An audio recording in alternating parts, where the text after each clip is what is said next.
Oi, boa noite a todas e todos. Na semana passada, o professor Eduardo Marques apresentou na sua aula os processos de produção de políticas públicas e suas explicações. Ele falou que as políticas públicas são o Estado em ação, e ele desconstruiu alguns paradigmas, falando, né, do incrementalismo, interação entre atores, né, que as políticas públicas elas não têm soluções mágicas, não é design, é artesanato. O ciclo de decisão, implementação e avaliação, né, ele tem uma concomitância e acumulação. Então, foi muito interessante na apresentação dele aquele slide que os agentes e processos eles acontecem de forma concomitante.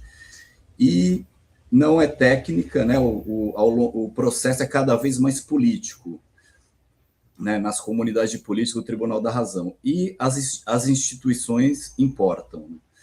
Na primeira aula, a professora Luciana Royer nos ofereceu uma análise precisa dos desafios estruturais das políticas urbanas numa escala metropolitana, mostrando como instituições e práticas reproduzem as desigualdades na cidade, né?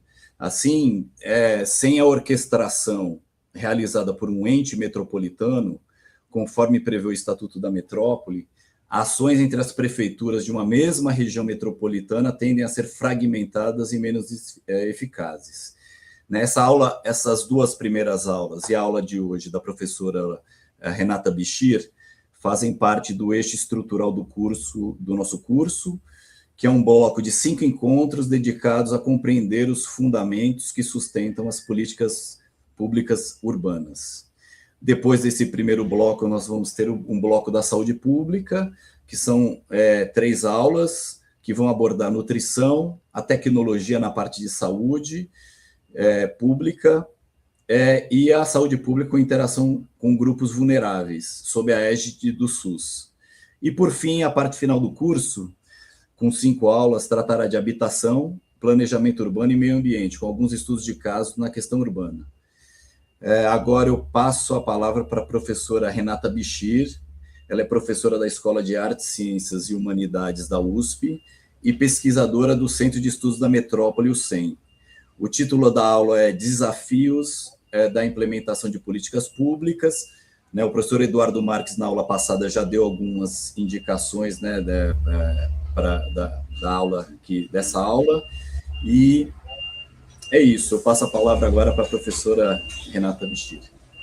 Muito obrigada, André. É um prazer estar aqui dando essa aula. Esse é um tema que eu gosto muito. Então, como o André falou, eu sou professora, né, no curso de Gestão de Políticas Públicas da EASH, Escola de Artes, Ciências e Humanidades. Sou pesquisadora do Centro de Estudos da Metrópole.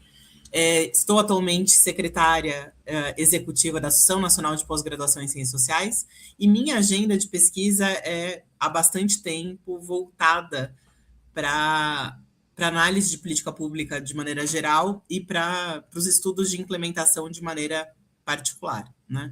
Não sei se vocês já conseguem ver os meus slides, André. Isso, perfeito. Então hoje, a aula de hoje, ela dá continuidade, como o André falou, né, às aulas da professora Luciana Royer e do professor Eduardo Marques, né? A professora Luciana Royer apresentou uma excelente introdução sobre os principais desafios da metrópole, junto com o professor Cid Blanco. A aula do professor Eduardo começa a introduzir o meu tema dentro da análise de política pública, né?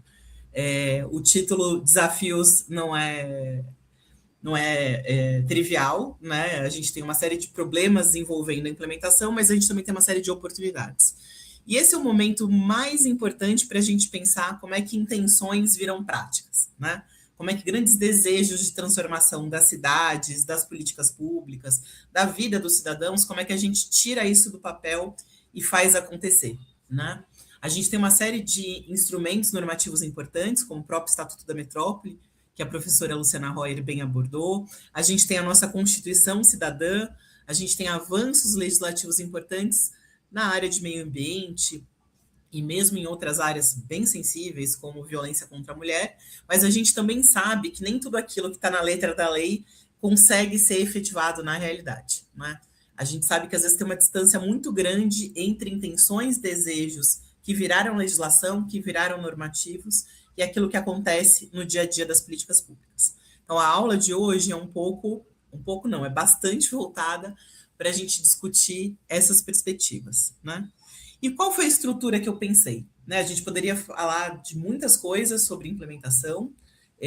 Eu dou mais de uma aula sobre todos esses aspectos na graduação e na pós-graduação, mas a ideia é a gente fazer um percurso aqui junto por alguns conceitos básicos. Então, do que a gente está falando quando a gente fala de implementação, esse momento tão prático da vida das políticas públicas, qual é o lugar da implementação na análise de política pública, principalmente quando a gente sai das abordagens racionalistas, como o Eduardo apresentou, sai do mundo do ciclo de política pública e daquela ideia muito estanque, sequencial e ordenadinha, né? Primeiro tem uma agenda, depois eu formulo alternativas, tomo uma decisão, implemento, avalio e aí retroalimento esse processo. Vocês já viram com o professor Eduardo Marques que a produção de política pública é mais próxima do artesanato, de um serzir, né, muito mais caótico e complexo, e a implementação não é diferente, né? Ela vai ao longo do tempo saindo desse lugar quase como algo desinteressante,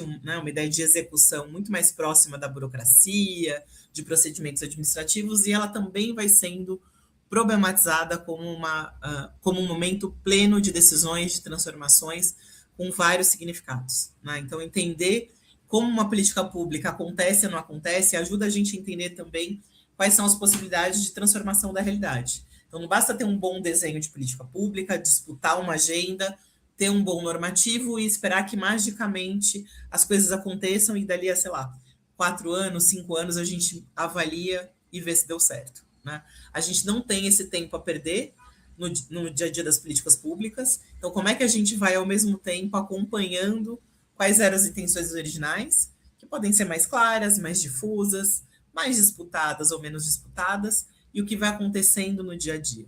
Então, muitas vezes a gente tem ou deveria ter uma interpenetração entre formulação, monitoramento, avaliação e implementação, né? A avaliação de política pública é um outro tema que eu adoro, não vai dar tempo de falar sobre isso aqui, também trabalhei com isso no governo federal.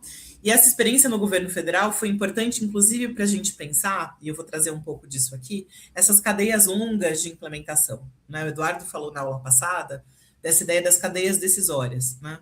Algumas cadeias decisórias são mais curtas, têm um ciclo mais curto. Muitas das políticas urbanas que são decididas no ambiente municipal e, idealmente, no ambiente metropolitano, que tem uma governança mais desafiadora, como a professora Lu Royer falou, elas acontecem ali no ciclo das cidades para baixo, né, para os seus distritos, para os seus bairros, e isso funciona, né, dentro de um período de uma gestão ou seguindo ali o PPA.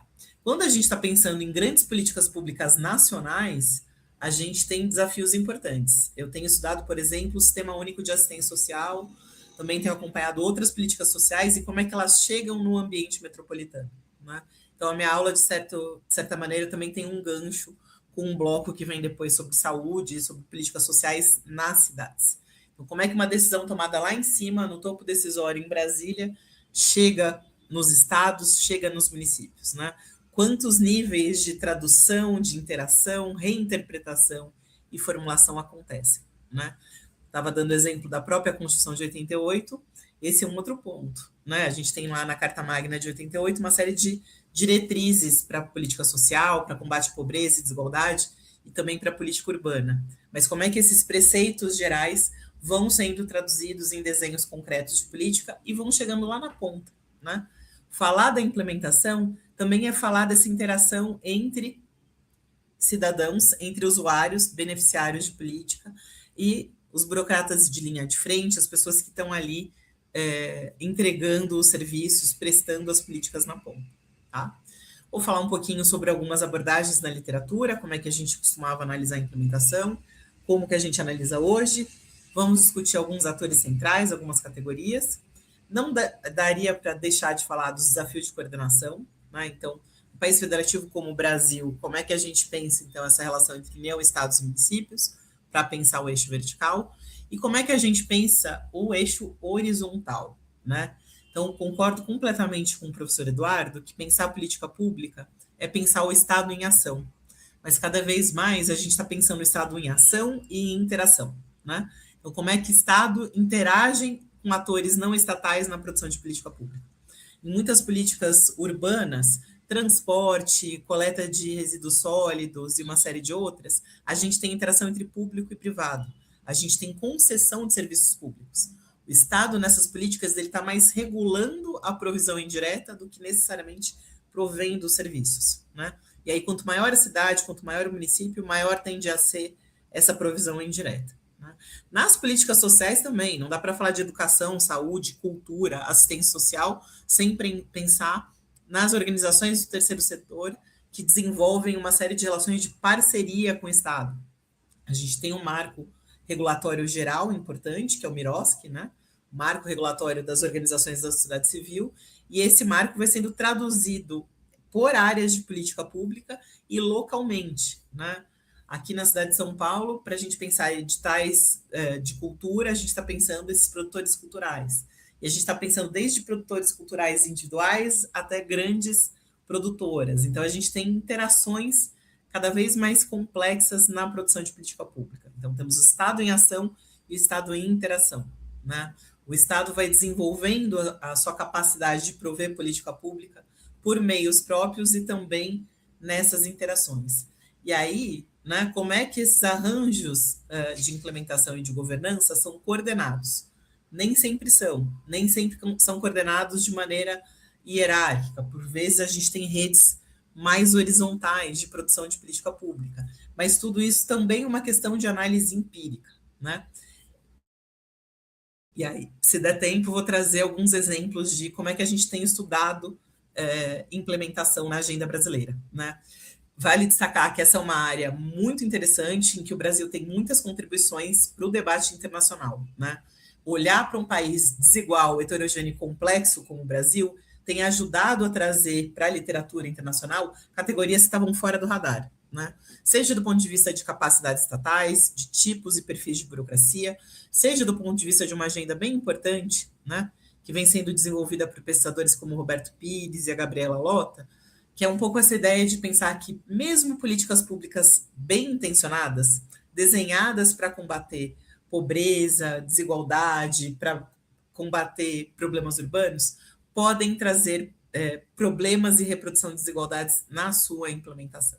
Então, não basta ter uma boa agenda, não basta ter recurso, orçamento, burocracias capacitadas. O que acontece ali quando a gente abre a caixa preta da produção das políticas públicas e como é que a gente vai pensando que olhar para a implementação tem tudo a ver com entender como é que a gente não reproduz desigualdades, mesmo quando a gente está bem intencionado, mesmo quando combate a desigualdade urbana, metropolitana, social, racial, ambiental, mesmo quando esses temas estão na nossa agenda, né? Então, estou aqui vendendo o meu peixe de por que a gente precisa olhar para a implementação.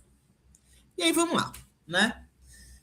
Como é que esses estudos começam? Né? Eles começam como muito na linha daquilo que o Eduardo trouxe na aula da semana passada, né?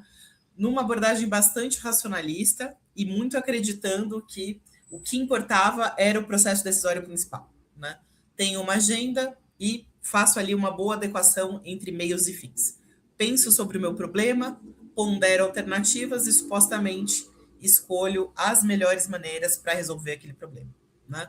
Vocês já foram vendo com o professor Eduardo que essa visão de política pública como resolução aplicada de problema, essa visão bastante instrumental, ela vai sendo problematizada na literatura, né? Então, não basta cuidar desse topo decisório, seja esse topo decisório no município, numa subprefeitura, no governo do estado ou na União, né? Não basta pensar que se a decisão for boa, a prática é automática, né? Como se a gente apertasse um botão e a política pública pulasse, né, da letra da lei, da portaria, do instrumento jurídico que a regulamenta para o mundo, né?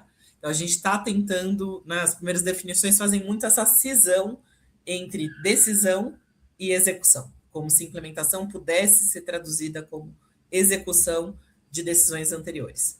Para onde a literatura foi caminhando, né? Foi caminhando para a ideia de interpenetração de etapas, para a crítica das abordagens racionalistas. Política pública não é só uma questão de razão, né, de racionalidade instrumental, de racionalidade técnica, como o Eduardo bem colocou. A gente tem ideias, percepções, valores, modos de concepção, de pensar o mundo, de pensar a cidade em disputa, tá? E cada vez mais a implementação é vista também como um processo decisório, né? Como parte do processo decisório. Tem um texto muito bonito, eu não vou evitar ficar falando de muitos autores, né? Mas tem um texto muito bonito de uma professora que eu gosto muito da UFMG, até uma Menicucci, em que ela vai mostrar, por exemplo, que o SUS, o Sistema Único de Saúde que a gente tem, ele é muito diferente do SUS que está lá constitucionalizado, né? Um sistema único, público, universal. Vocês vão ter aula sobre isso. O SUS que a gente tem é um sistema muito mais híbrido, com um mix entre público e privado, né? O poder público comprando vagas da rede privada, das santas casas, tem um mundo ali muito mais complicado. E essa autora vai mostrar como o SUS que existe foi muito mais formulado ao longo do processo das reformas de políticas sociais nos anos 90 do que aquilo que está na letra da lei. Né? Então, para ser bem sintética nesse primeiro momento, a gente cada vez menos está fazendo o cara crachá entre o que está na lei e o que está no mundo. Né? A Marta Rett, que é uma outra professora que eu gosto muito, vai dizer que esse é um exemplo de avaliação ingênua. Né? A gente cada vez menos olha para a lei, olha para o mundo e lamenta. Né? A gente sempre vai ter algum grau de distância entre os contextos de formulação e os contextos de implementação. Seja em cadeias longas, e aí essa distância é quase um telefone sem fio, mais organizado ou menos organizado, seja em distâncias curtas. Né? E aí a questão, então, não é constatar essa distância e lamentá-la, mas o que produz essa distância? Né? Às vezes, essa distância é uma adaptação necessária. Então, quando eu fui gestora pública federal em Brasília, na área de política social, era muito interessante e desafiador pensar qual é a tipologia possível para pensar os mais de 5.500 municípios brasileiros. Não tem um tamanho único de norma que sirva para todo mundo. Então, como é que eu vou pensando? Como é que os vários municípios se agregam para pensar, por exemplo, acesso a políticas de segurança alimentar, para pensar acesso a programas de transferência de renda, serviços socioassistenciais? Será que metrópoles se parecem mais? Será que urbano e rural é uma boa clivagem? Mas como é que eu vou ali criando categorias e vou pensando em tipos e perfis de municípios, né? Porque se eu fico no cada caso é um caso, eu também não consigo ter escala. Pensar a política pública, pensar escala e potencialidade de transformação da realidade social, né?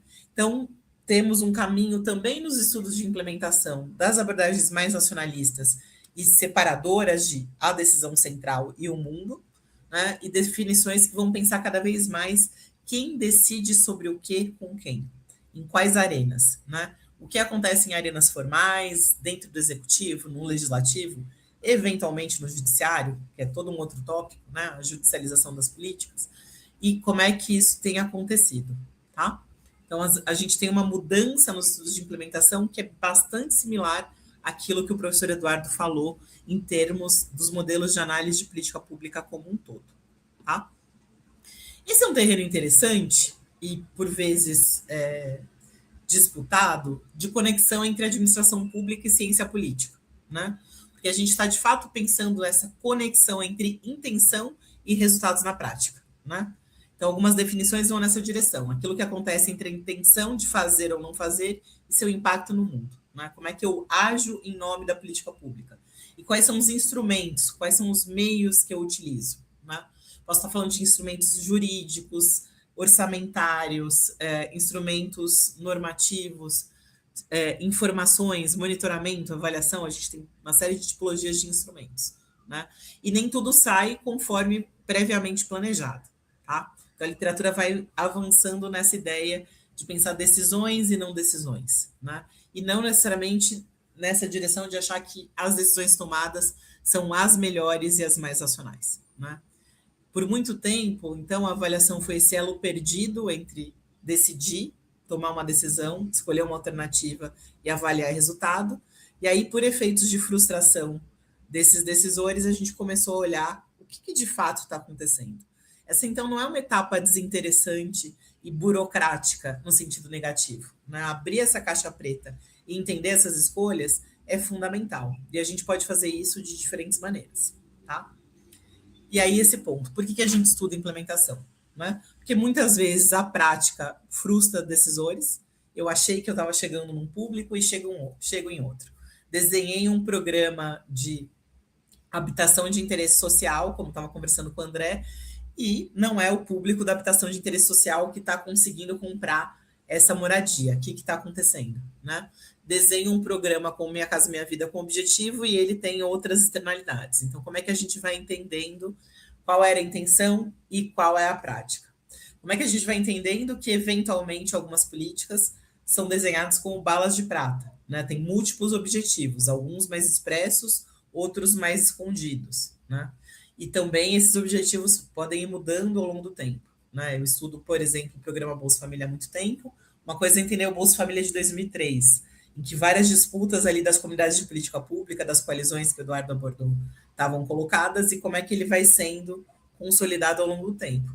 Inclusive nesse embate entre coalizões que vão em múltiplas direções. Mais condicionalidades, menos condicionalidades. Vai na direção da renda básica de cidadania, vai na direção de maior focalização.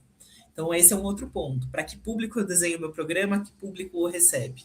Né? O que está acontecendo entre a decisão original e o que foi para o mundo? Né? Um outro ponto importante, que vocês também já viram com o Eduardo, eu gostaria de reforçar, é a ideia de que não basta a vontade política. Né? Essas explicações voluntaristas ou baseadas, né, quase na visão de um reizinho mandão que consegue ter autoridade, ter mandato e faz, ela é equivocada. Né?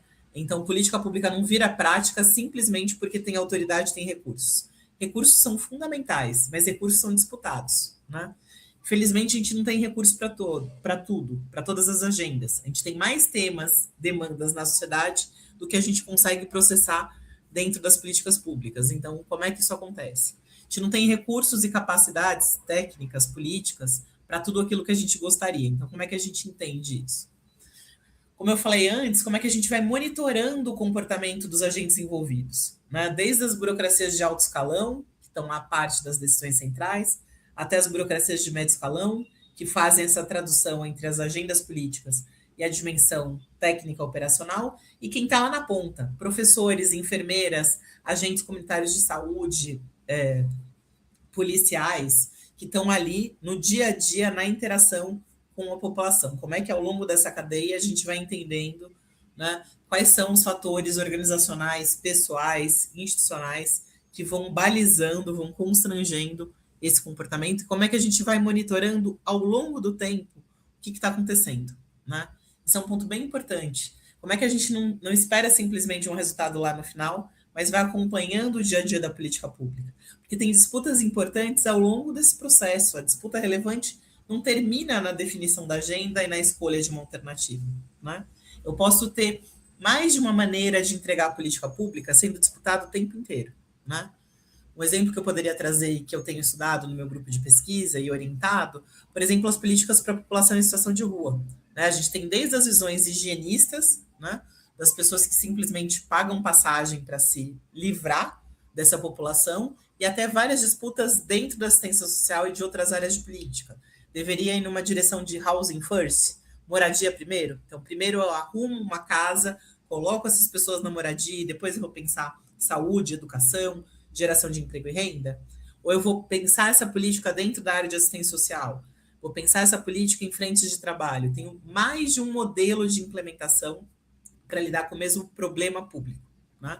E essas soluções, eu não tenho uma única solução, nem no Brasil e nem no mundo, que dê mais certo ou dê mais errado, ainda que a gente possa discutir os resultados, o monitoramento.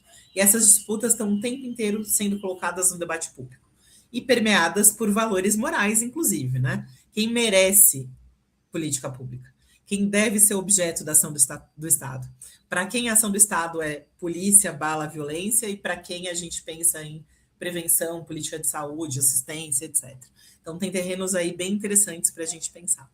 E isso, de alguma maneira, também vai alargando a nossa compreensão sobre como é que o Estado funciona, né? Acho que o Eduardo falou bastante sobre isso. Então, não basta pensar a dinâmica política, partidos, as disputas, movimentos sociais, grupos de interesse, como que se organiza nas eleições, que supostamente deveriam, né, debater propostas de sociedade, de transformação, como é que isso é filtrado pelas eleições, chegamos num governante e aí a gente processa administrativamente essas demandas. É mais complicado do que isso. Né? Também nesse momento de tirar as agendas de governo, tirar os planos, né, do papel para a prática, a gente tem atores ali disputando como é que isso vai acontecer. cada vez mais a gente percebe que esses burocratas, eles não são executores livres de paixões, desejos e visões de cidade e sociedade, pelo contrário, né? A gente tem aquilo que na literatura vai se chamar de politização da burocracia e burocratização da política, né? Os atores políticos, os legisladores, precisam cada vez mais entender sobre política pública e os burocratas cada vez mais participam do debate público e do debate sobre políticas públicas. Então, falar de implementação também é falar sobre tipos de burocracia e falar sobre essas interações socioestatais que eu estava mencionando. Não vou conseguir falar de todos esses tópicos com detalhe, mas eu quero passar por alguns deles, tá? Bom, e aí, né, um pouco de categorias só para a gente se situar nos estudos. Por muito tempo, a gente teve algumas formas de analisar a implementação, né? As primeiras abordagens, assim como a análise de política pública como um todo, então eram bastante racionalistas e acreditavam bastante nos atos normativos na letra da lei, né? A gente partia, então, de cima para baixo. A ideia de top-down é exatamente essa. A gente vai lá, lê a lei, lê o Estatuto da Cidade, lê a Constituição, lê o normativo e daí deriva qual seria a estratégia de implementação.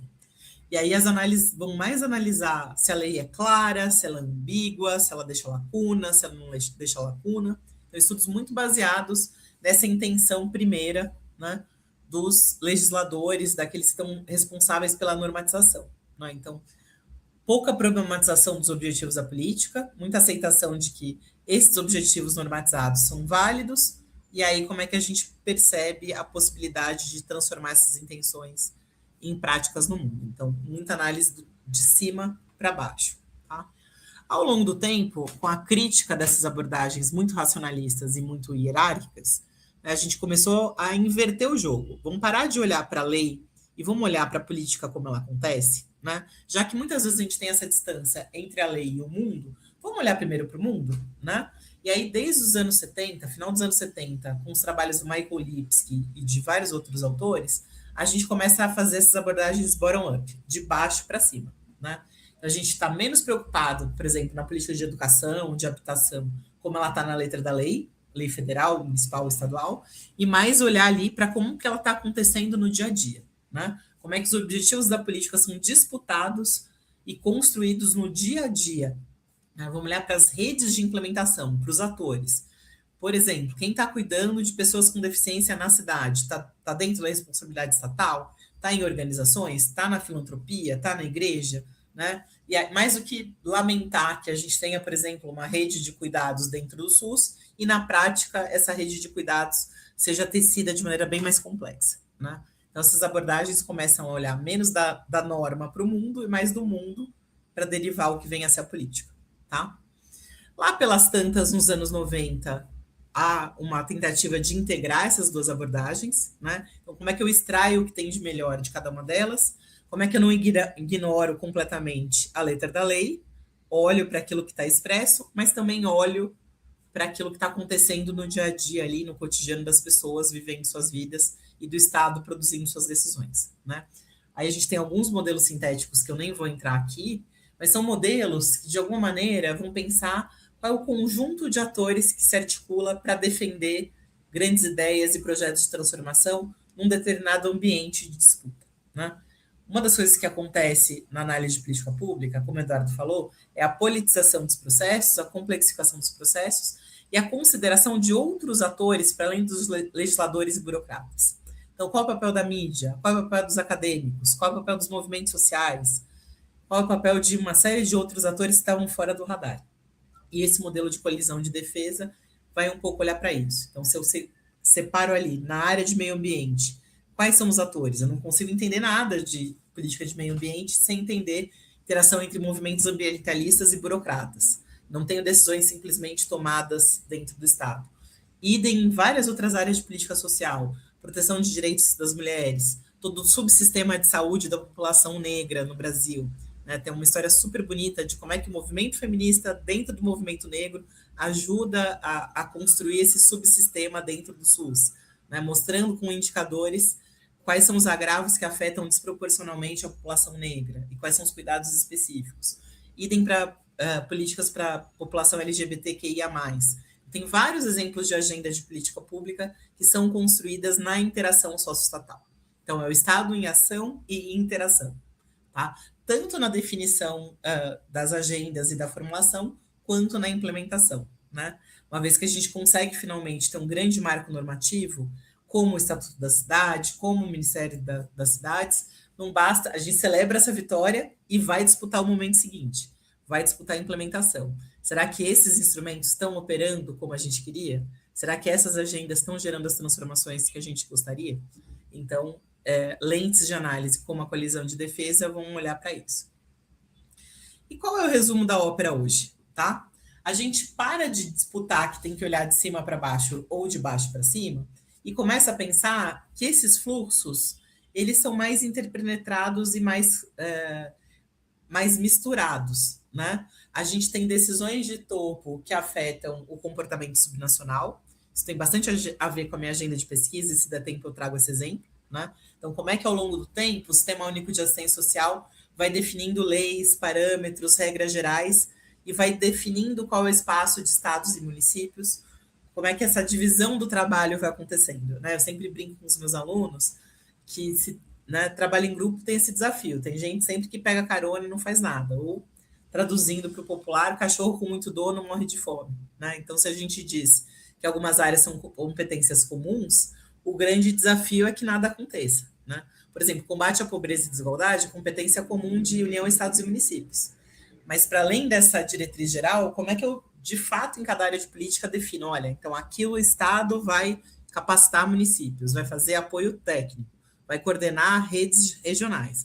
O município, muitas vezes, é o ente implementador, né? Quando depois da Constituição de 88, a gente tem as reformas de políticas sociais e a gente tem processos de descentralização administrativa, fiscal e política, os municípios, até na Federação Brasileira, têm autonomia política para iniciar uma série de políticas públicas. Se esse jogo não é coordenado, fica mais difícil chegar a resultados, né? Então, tem todo um debate aqui ao lado que a gente vai chegar, que é o debate sobre coordenação federativa dessas políticas. A percepção dessa complexidade, não só no Brasil, mas no debate internacional, então vai diluindo essa ideia de que eu vou olhar de cima para baixo, eu vou olhar de baixo para cima, né? A gente precisa desses olhares cruzados no mundo inteiro, e não só no Brasil, né, ou na América Latina. A gente vai percebendo que a gente precisa olhar para a letra da lei, precisa olhar para o mundo, e como é que as experiências subnacionais também transformam a letra da lei, né? E aí a gente vai chegando numa outra agenda que me interessa muitíssimo, e que talvez fosse o tema dessa aula, mas a gente achou que fica para uma próxima, que é o debate da governança multinível, né? Como é que a gente pensa que esse Estado em ação e interação, ele está ali envolvido em redes complexas de produção de política pública, né? Para dar um exemplo mais terreno, a gente tem várias experiências subnacionais, no nível dos municípios e dos estados, que são pioneiras, que acontecem antes das regras nacionais. Na saúde, na assistência. Um exemplo bem legal na saúde é o próprio Programa de Saúde da Família. Surge em Sobral, município do Ceará, se difunde para o Estado e depois, né, vai sendo validado como uma prática muito bem sucedida de atenção básica de saúde e vira a estratégia de saúde da família. Então, ele vai do nível municipal para o nível estadual, do estadual para o federal. E aí, do nível federal, isso volta com um poder indutor. Então, não é mais só uma experiência que funciona e dá certo em Sobral, como é que isso vira uma estratégia que se articula com o SUS, né? Em várias outras áreas de política, a gente tem experiências similares, né? A gente, como os municípios têm autonomia, a gente tem esses laboratórios de experiências de políticas urbanas, de políticas sociais, políticas ambientais, e aí a gente começa a entender esses fluxos, então, que sobem e descem ao longo do tempo, né? E vai olhando para quais atores participam desses processos e dessas disputas. Poderia dar exemplos na cultura, na assistência social, mas a gente pode deixar isso para o debate, se vocês estiverem interessados. Então, também não é à toa que na literatura, né, a gente tem um grande momento dos estudos sobre implementação, e ali, né, principalmente dos anos 2000 em diante, a gente tem um crescimento dos estudos sobre governança, que vão destacar essas redes supostamente mais fluidas e eventualmente horizontais, ainda que a gente perceba que as hierarquias não vão sendo totalmente dissolvidas, né?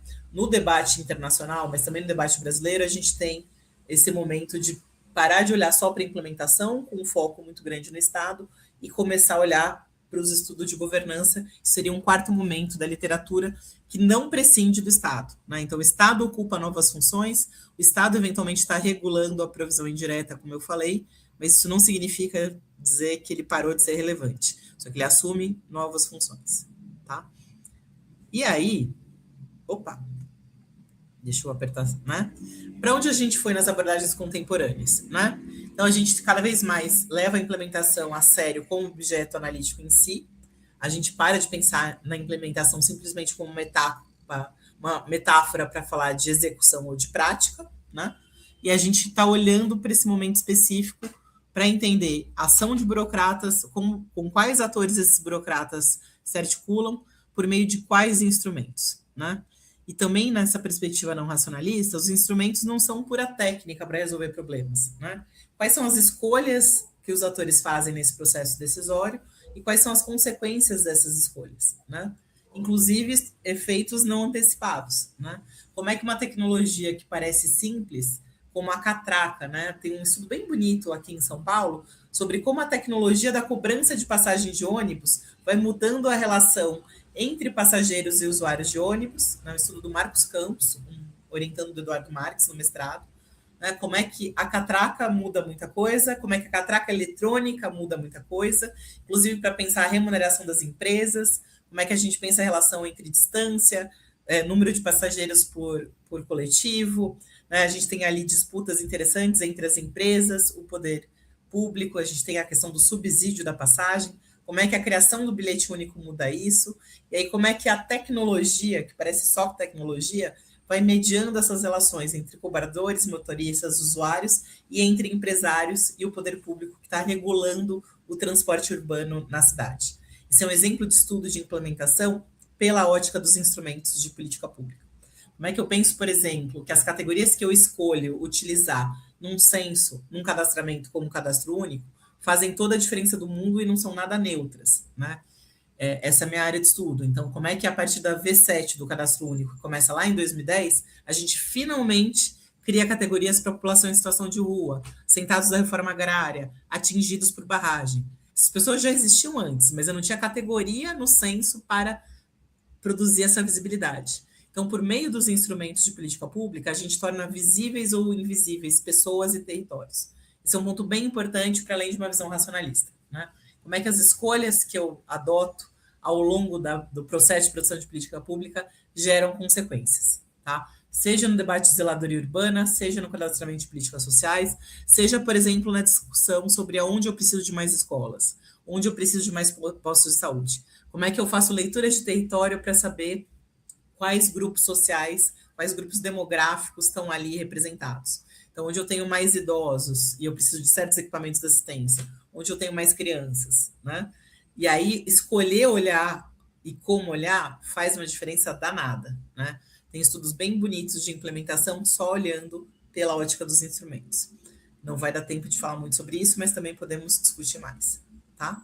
Então, a gente está abrindo essa caixa preta e está olhando para essas consequências. Olhando para a política como ela é, mais do que ficar simplesmente lamentando que ela não é como deveria ser.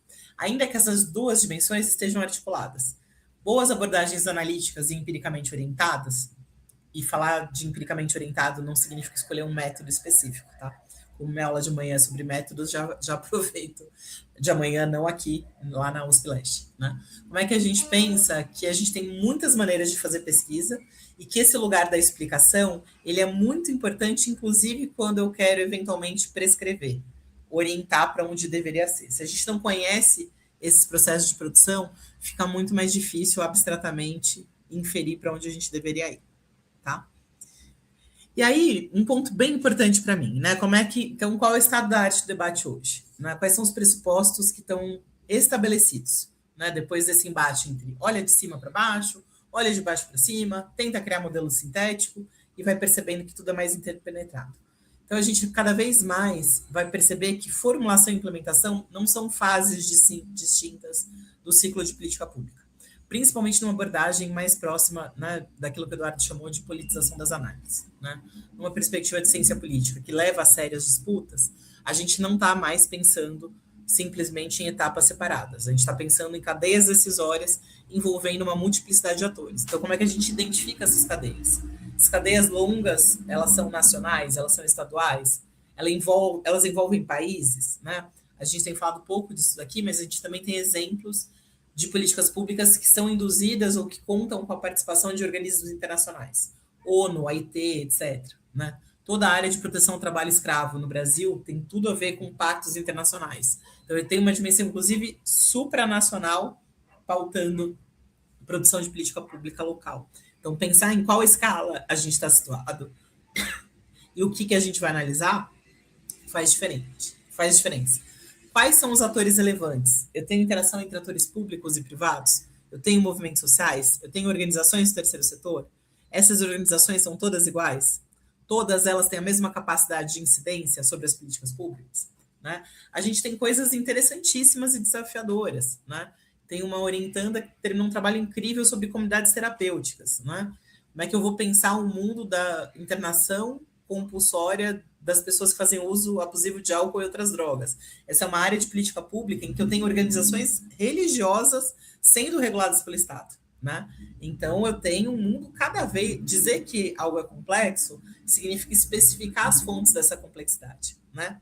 Não basta dizer que algo é complexo. Como e por que algo é complexo? Então, acho que esse é um exemplo bem interessante e desafiador. Como é que o Estado regula a provisão de políticas públicas por organizações religiosas, que estão disputando corações e mentes desses indivíduos, que estão acessando a política pública, e aí qual é a cara que essa política pública tem ao fim e ao cabo. Né? Então, a ideia de processos decisórios complexos, em múltiplos níveis e camadas, com hierarquia ou sem hierarquia. Né? Esse é um outro ponto. Nem sempre eu tenho uma clara fonte de autoridade. Eu tenho arranjos em redes. Eu tenho desafios de coordenação horizontal e vertical. Né? O desafio horizontal é importante para os estudos de implementação, e que a gente pode falar mais, são as políticas intersetoriais. Né?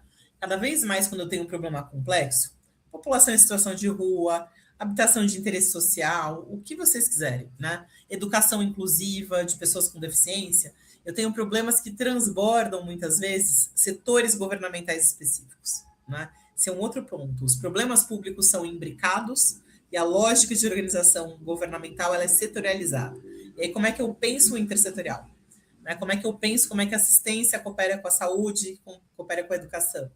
Né? E aí, isso não acontece por mágica. Estou falando de secretarias que, do ponto de vista formal, estão no mesmo nível hierárquico, mas que, politicamente, em termos de orçamento, não têm os mesmos recursos. Né? E aí, o que leva essas pastas a cooperar ou não cooperar? E não tem uma hierarquia formal. Né? E aí, como é que a gente faz isso acontecer? Né? Eu acompanhei no governo federal algumas dessas iniciativas, como no caso do Plano Brasil Sem Miséria. Posso falar mais sobre isso depois. Né? Como que eu vou apostar em instrumentos de coordenação formal para fazer isso acontecer? Isso não é muito diferente do desafio metropolitano, né? Então, eu não tenho uma instância metropolitana formalizada. Como é que eu consigo fazer parcerias com os vários municípios que compartilham problemas comuns? Né? A Lu Royer trouxe exemplos sensacionais. Eu tenho todo o instrumento dos consórcios. Como é que eu vou criando instrumentos de cooperação? Então, essa é uma literatura bem importante associada com a implementação. Quais são os instrumentos de cooperação e de coordenação? Eu não posso assumir que as pessoas vão cooperar porque temos um problema comum. Né? Temos um problema comum e cada um tem ali o seu quadrado para tocar. E aí, o que garante que essa ação coletiva vai acontecer? Né? Então, a gente está falando de dilemas de ação coletiva num processo que é altamente interativo. E essas interações não acontecem todas em ambientes formais, né? Em arenas ali bem delimitadas. Por exemplo, né, a gente tem uma série de instâncias participativas. Né? A gente tem conselhos, conferências, audiências públicas. Esses são exemplos de instâncias que estão cada vez mais formalizadas. Né? Pode parecer até um pouco estranho para a gente, que está aqui no Brasil, mas quando a gente vai discutir eventualmente lá fora, tem gente que acha que o Brasil é um exemplo de democracia participativa. A gente tem conselho, tem conferência, tem audiência pública, e parece que está todo mundo participando, né? Mas a gente sabe que não é bem assim, nem todo mundo consegue participar, os recursos para participação não são todos iguais, nem todo mundo consegue vocalizar suas demandas com a mesma habilidade, participação tem custo. Então, como é que a gente vai olhando para esse formal e para esse informal? Né? O Eduardo também falou da ideia das não decisões. A gente tem atores que se mobilizam para colocar temas na agenda e decidir, e a gente tem também atores que se mobilizam e se articulam para não decidir, para deixar com que certos temas fiquem de fora do debate público, né? E vários dos temas urbanos e metropolitanos, né? Não está todo mundo interessado em regulação, né? Por exemplo, agora o debate sobre regulação da mídia, da internet, quem quer regular e quem não quer regular. Como é que eu olho para a face visível do Estado, para o poder, né? Visível e para a dimensão invisível. E aí isso nos leva também para pensar as relações formais e informais, né? Como é que, um exemplo do informal, porque a gente também tende a achar que o informal é o jeitinho, né?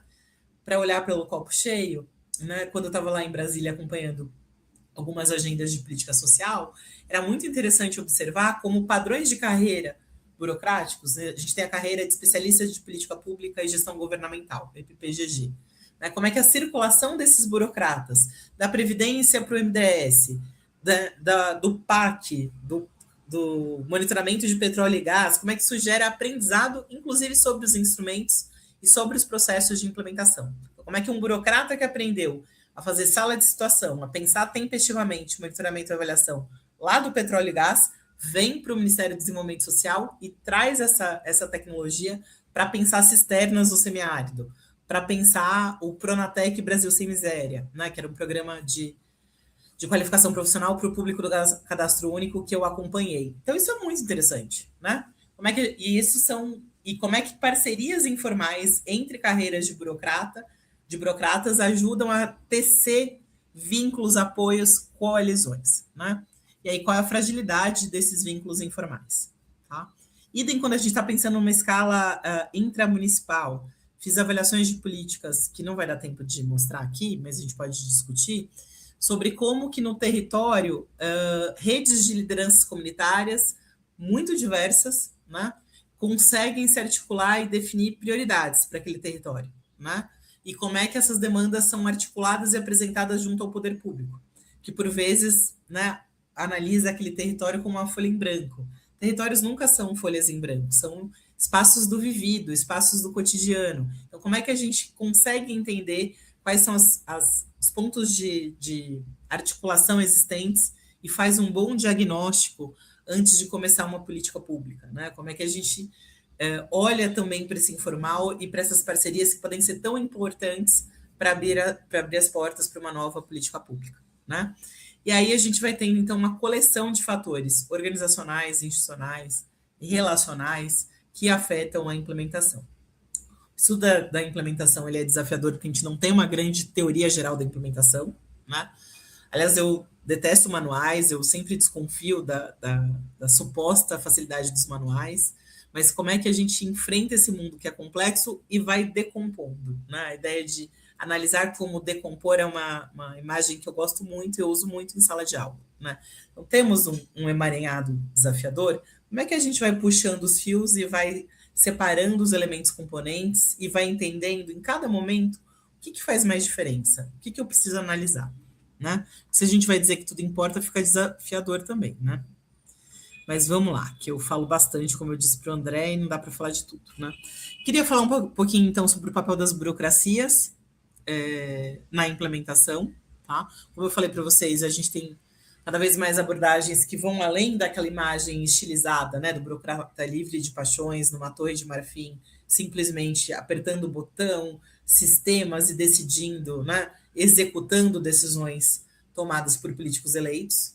Né? A gente vai percebendo nas análises empíricas, alhures e aqui, que esse mundo é mais complicado, que burocratas também têm valores, ideias, e também estão ali colocando o seu tom nas políticas públicas, né? E a gente vai parar, então, de pensar o burocrata como um executor de decisões e vai pensá-lo como um produtor de política pública, né? E essa ideia da autonomia relativa das burocracias ela é bem importante. Como é que a gente vai entendendo, então, como é que o Estado funciona, qual é o lugar das burocracias e qual é a relação entre ter burocracias com meritocracia, com padrão de carreira, bem remuneradas, né? Na construção da ideia de capacidade estatal, né? O Estado só consegue chegar onde ele precisa chegar se ele tem capilaridade, tem penetração nos territórios, né? Isso tem muito a ver com construir estruturas burocráticas e pensar nessa interação entre burocracias e população, tá? Temos uma literatura que vai olhar lá para a ponta, né? Isso tem a ver com os estudos bottom-up, mas não só, né? Como é que eu vou olhar para a burocracia que está ali na entrega dos serviços? Tem o autor do debate internacional, que é o Michael Lipsky, que vai olhar para isso. No Brasil, a gente tem os estudos da Gabriela Lota e de vários outros autores. E esse é um ponto bem interessante. Como é que eu vou olhar para policiais, enfermeiras, professores, né?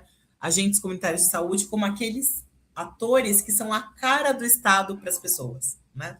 Uma coisa é quem está aqui estudando política pública, pensando com categorias, conceitos, com jargão, que às vezes a gente nem percebe. Outra coisa é como é que o Estado se apresenta para a população. No posto de saúde, uma delegacia de política para a mulher, né, em qualquer balcão de atendimento. E aí, como é que a gente pensa nessa tensão entre as regras gerais e informais, a ideia de tratamento pessoal e a demanda por resolução do seu problema, que implica algum grau de personalização, né?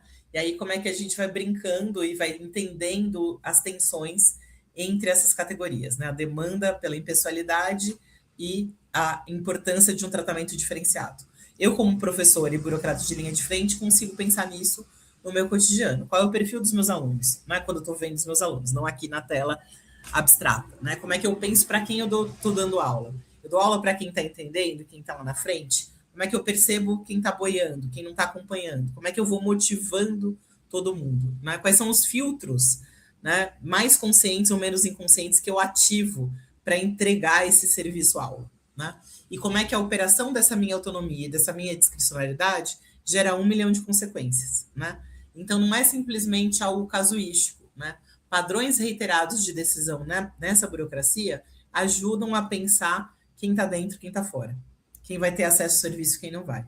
Quem vai entrar no cadastro e quem não vai. Quem vai ser priorizado e quem não vai. Então, tem toda uma literatura só sobre isso. Como é que a gente vai pensar, por exemplo, os processos de classificação e julgamento por parte da burocracia de linha de frente. Tá? E aí, né?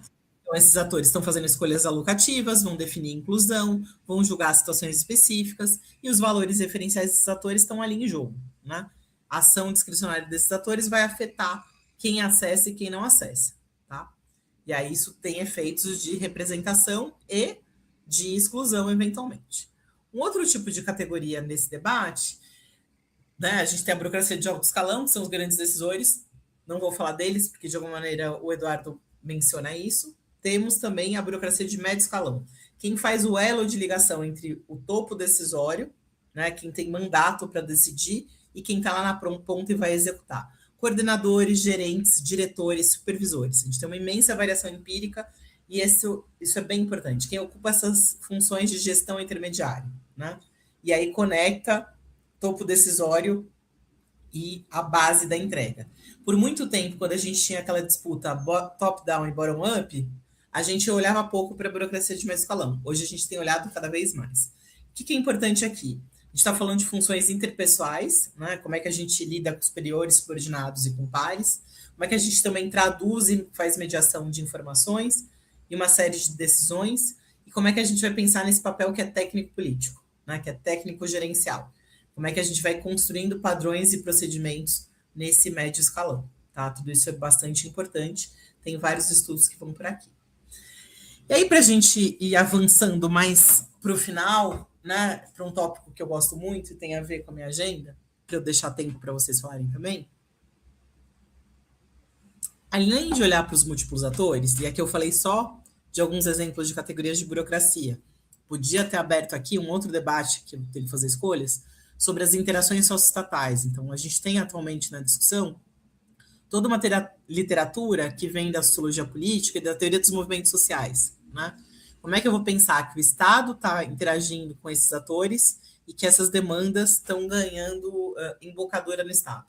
Como é que a gente pensa, por exemplo, Minha Casa Minha Vida Entidades, né?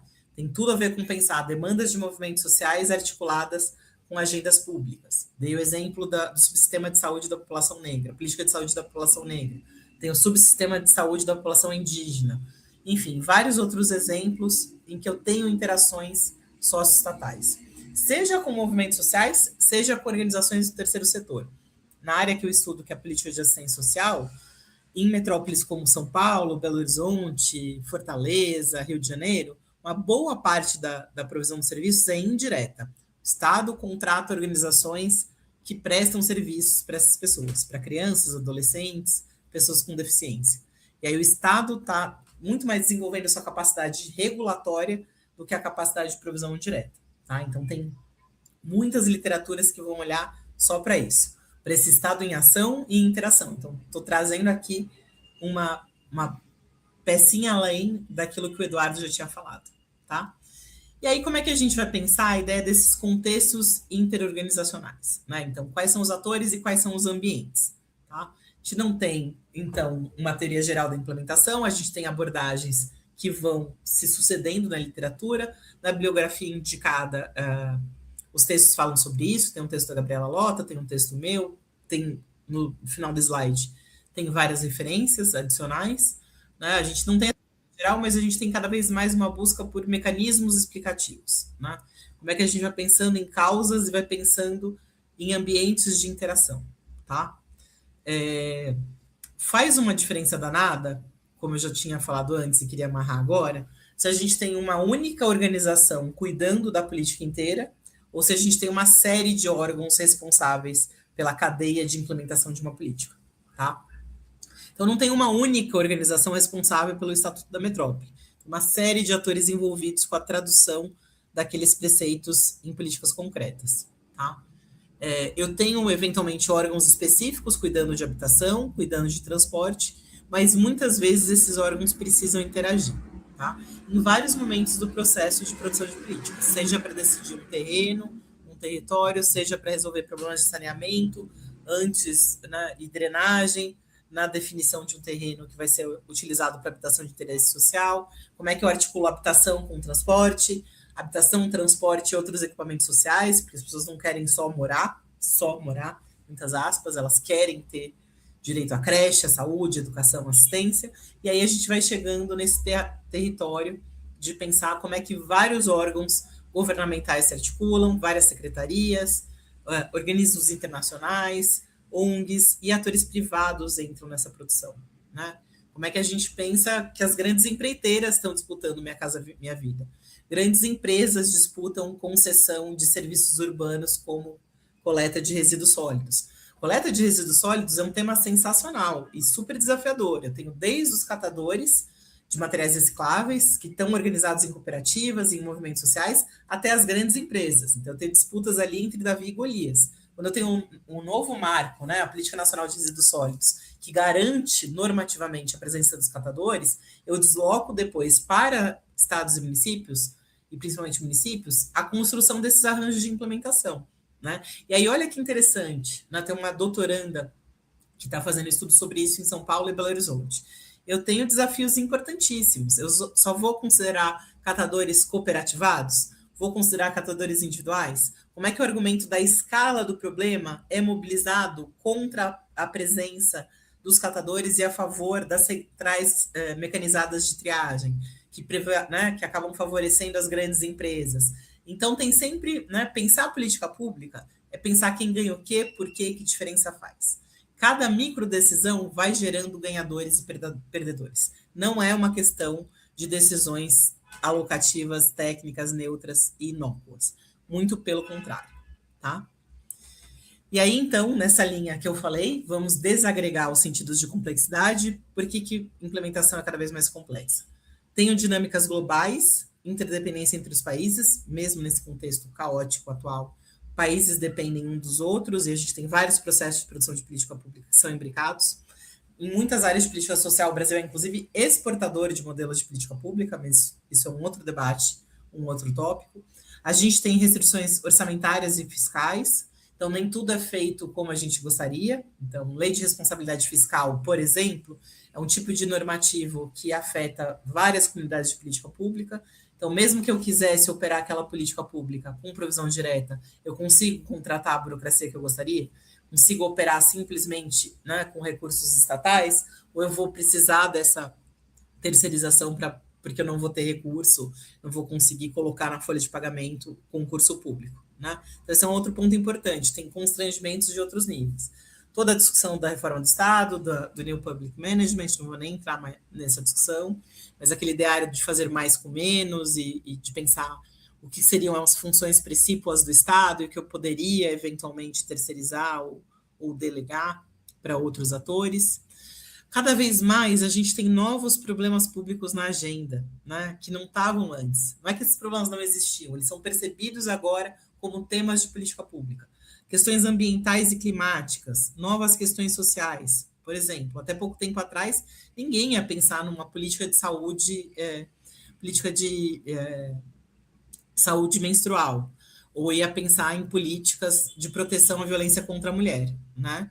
Por muito tempo, inclusive ainda hoje, a gente aceitou passivamente a ideia de que em briga de marido e mulher ninguém mexe a colher. A gente precisou da Lei Maria da Penha, né, que é muito recente, muito revolucionária, para esse cenário começar a mudar. Mas esse é um exemplo clássico de que a gente tem uma série de problemas de implementação. Tem uma outra doutoranda estudando isso. Quais são os desafios de implementação dessa legislação? A legislação é incrível, o problema não está na legislação, né? Como é que esse arranjo de implementação está acontecendo? Quais são os entraves? Quais são os tipos de entrave na implementação? Tá? A questão dos novos modelos de gestão. A gente tem disputa sobre quem provê melhor políticas públicas, né? Quais áreas deveriam ser do terceiro setor? Quais áreas deveriam ser privatizadas? No debate do urbano, isso está sempre presente. Tá? A multiplicação dos atores, já falei bastante sobre isso, e a ideia dos múltiplos níveis de governo. Tá? E aqui, o tema da intersetorialidade. Né? Como é que a gente pensa que alguns desses problemas públicos transbordam fronteiras do Estado, fronteiras administrativas e, eventualmente, fronteiras do Estado. E aí, como é que a gente dá conta disso? Tá? E quanto tempo de implementação bem-sucedida a gente precisa para dar conta desse problema? Esse é um outro ponto muito, muito importante. Políticas públicas geram transformação, muitas vezes incremental. O Eduardo falou do incrementalismo, né? Isso vai voltar em algumas outras áreas. Como é que muitas vezes a gente está numa lógica de água mole em pedra dura, né? E aí, como é que a gente vai remando na direção correta para gerar essa transformação, tá? E aí, só para a gente ir marcando, e eu vou terminar antes dos meus exemplos, e aí, dependendo das perguntas, eu vou para os exemplos, né? Como é que a gente vai pensando, então, que a gente tem problemas que são verticais, que tem a ver também com a dimensão federativa, que a Lu Royer trouxe bastante na aula dela, até mais do que o Eduardo, mas ainda que ele tenha mencionado, né? Como é que a gente pensa essa relação entre União, Estados e municípios? E quando eu falo de União, eu estou pensando nos vários poderes dentro de União, não só do Executivo. Como é que é a relação entre Executivo, Legislativo e Judiciário nos 3 níveis afeta a produção de política pública, né? Quem coordena esse jogo, não basta dizer estados façam isso, municípios façam aquilo. Nesse processo dos anos 90 em diante, de descentralização fiscal, administrativa e política, a gente precisou ir desenvolvendo mecanismos de indução e de coordenação em várias áreas de política social para que isso fosse acontecendo. A gente já sabe na literatura que não basta dizer quem tem que fazer o quê. Como é que a gente, por exemplo, repassa recursos de acordo com o desempenho subnacional? No caso do IDEB, a gente tem grandes indicadores sintéticos que viram essa referência. No caso do Bolsa Família, a gente tem o Cadastro Único e a gente tem o IGD, que é o Índice de Gestão Descentralizada. O governo federal repassa recursos para que os municípios façam cadastramento a partir de medidas de qualidade, atualização do cadastro, cumprimento de condicionalidades, fiscalização dos recursos pelo Conselho Municipal de Assistência, etc. Então, esse jogo de múltiplos níveis vai ficando amarradinho, tá? O que não resolve tudo, mas gera efeitos de convergência importantes. Nos meus estudos, eu tenho olhado sobre isso. O quanto esses mecanismos de coordenação e esse jogo entre União, Estados e municípios consegue garantir alguma convergência, né? Ainda que tenha uma margem imensa de autonomia no nível subnacional. E os problemas horizontais têm a ver, né, com a ideia de atores que estão ali interagindo no mesmo nível de autoridade, né? Então, como vários ministérios interagem na implementação do Plano Brasil Sem Miséria, que já acabou, ou como é que várias secretarias interagem para resolver problemas associados, por exemplo, à primeira infância, que é um tema intersetorial ou transversal, como é que toda a agenda de gênero, combate ao racismo, pode ser pensada de maneira transversal, né? E aí são outros conceitos interessantes, né? O transversal é como é que cada setor olha para aquele tema, sem necessariamente se transformar do ponto de vista das fronteiras administrativas. Quando eu chego na ideia de intersetorialidade, eu tenho alguma expectativa adicional de coordenação e de comportamento integrado, né? Desde planejamento comum até compartilhamento de recursos humanos e orçamentários, monitoramento conjunto, etc., né? E aí, como é que a gente pensa também quais são as possibilidades de cooperação entre governos municipais de uma mesma região metropolitana, tá? Se para implementar a política pública a gente precisa de recursos e capacidades, nem sempre esses recursos estão concentrados em todos os municípios. Isso é um outro desafio. Eles têm atribuições de implementação de políticas, mas nem sempre têm os recursos necessários. Quais são as redes e as parcerias? Né? Qual é o lugar dos estados como esse ente intermediário entre a União e os municípios para pensar essas regionalizações também? Né? E aí isso é muito interessante. Como é que na área de saúde, nível da média e alta complexidade, a gente tem exatamente esse tipo de parceria prevista. Não tem um hospital de alta complexidade em todo município. Às vezes a política de saúde de alguns municípios é ter ambulância para levar para o município vizinho. Eu garanto atenção básica de saúde e os níveis mais complexos demandam capacidades que eu não consigo prover em todos os municípios. Então, pensar esses problemas que estão na literatura internacional no federalismo brasileiro é ainda mais desafiador e não menos interessante analiticamente. Né? Essa, então, é uma discussão relacional, como é que eu olho para as interações e relações entre organismos, setores governamentais e atores não estatais, como eles estão sendo envolvidos na produção de política pública, né? Que redes de governança são essas, quais são os arranjos de implementação que estão sendo conformados. Eu posso não olhar só para os atores e para os ambientes, eu posso olhar exatamente para essa estrutura relacional que é construída e balizada por normas, regras, etc. E eu ainda assim vou ter sempre dimensões que são políticas, né? Como é que eu vou construindo coalizões de apoio, não só para as agendas que eu defini como prioritárias, mas nos processos de implementação, né? Muitas vezes eu preciso desse apoio. A disputa da população, dos movimentos sociais, ela não termina na agenda, né? Eu posso ter, então, como eu estava dando exemplo, uma lei incrível, a Lei Maria da Penha é incrível, mas eu preciso continuar disputando que feminicídio no Brasil tem taxas inaceitáveis. Como é que eu vou ali fazendo o enforcement da lei, vou acompanhando o que está acontecendo no dia a dia? Quais são as dinâmicas de discriminação das mulheres que vão fazer as suas denúncias nas delegacias? Como é que eu vou entender que o Ministério Público e os outros órgãos do Judiciário não estão bem azeitados? Que a porta de entrada não está clara para a população. Isso é um outro ponto, né? Muitas vezes a lógica de uma política pública é opaca para a população. Como é que a gente deixa essas lógicas mais visíveis? Como é que a gente melhora a qualidade do debate público sobre políticas públicas? Não só em ano eleitoral, mas sempre, né? Como é que a gente vai entendendo esses processos de decisão para que a gente possa demandar dos governantes, dos legisladores, dos atores que nos representam, que as políticas sejam feitas de modo mais eficaz, tá? Eu vou parar por aqui, antes dos meus exemplos, e aí, a depender das perguntas, eu posso trazer os meus exemplos, tá bom? Espero que eu não tenha falado muito rápido, ainda que eu saiba que eu falo bastante rápido, e que tenha ficado claro. E agora a gente, André, vou chamar você de volta, a gente faz uma pausa, abre para as perguntas. Como é que a gente vai fazer? Oi, Renata. Excelente a aula, fiquei aqui tomando notas. Tem muitas perguntas aqui. Fazer uma pausa aqui. Temos aqui alguns blocos de perguntas, tá? Tá, estou olhando algumas aqui. Olha, tem aqui, para separar aqui, para ajudar um pouco, coloquei na cor amarela algumas perguntas que falam da influência de atores externos nas políticas públicas. Então, assim, desde ONGs, você citou também organismos multilaterais e outras entidades, como a Choca, fundações em geral, todos esses atores. Então, a gente pode, esse é um primeiro bloco. Tem a questão da terceirização também, que aí eu coloquei na cor azul, só para a gente tem aqui uma planilha interna, tá, gente? Pessoal que não está assistindo. A questão da terceirização, tanto na parte de saúde, como nas PPPs, vamos dizer assim, tem muitas PPPs que têm acontecido na área de habitação, e na cultura e na assistência social, que acho que é Uhum. Acho que não, é uma área de atuação sua.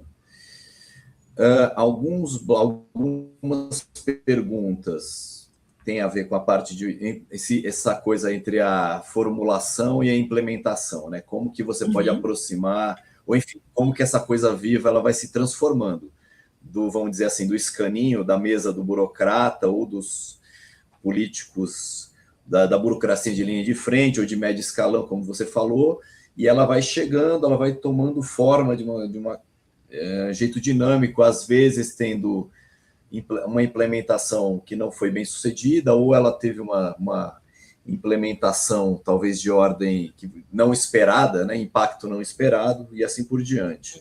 Aí está na cor Tá, laranja. E, por fim, tá. processos participativos, está em verde. Uhum.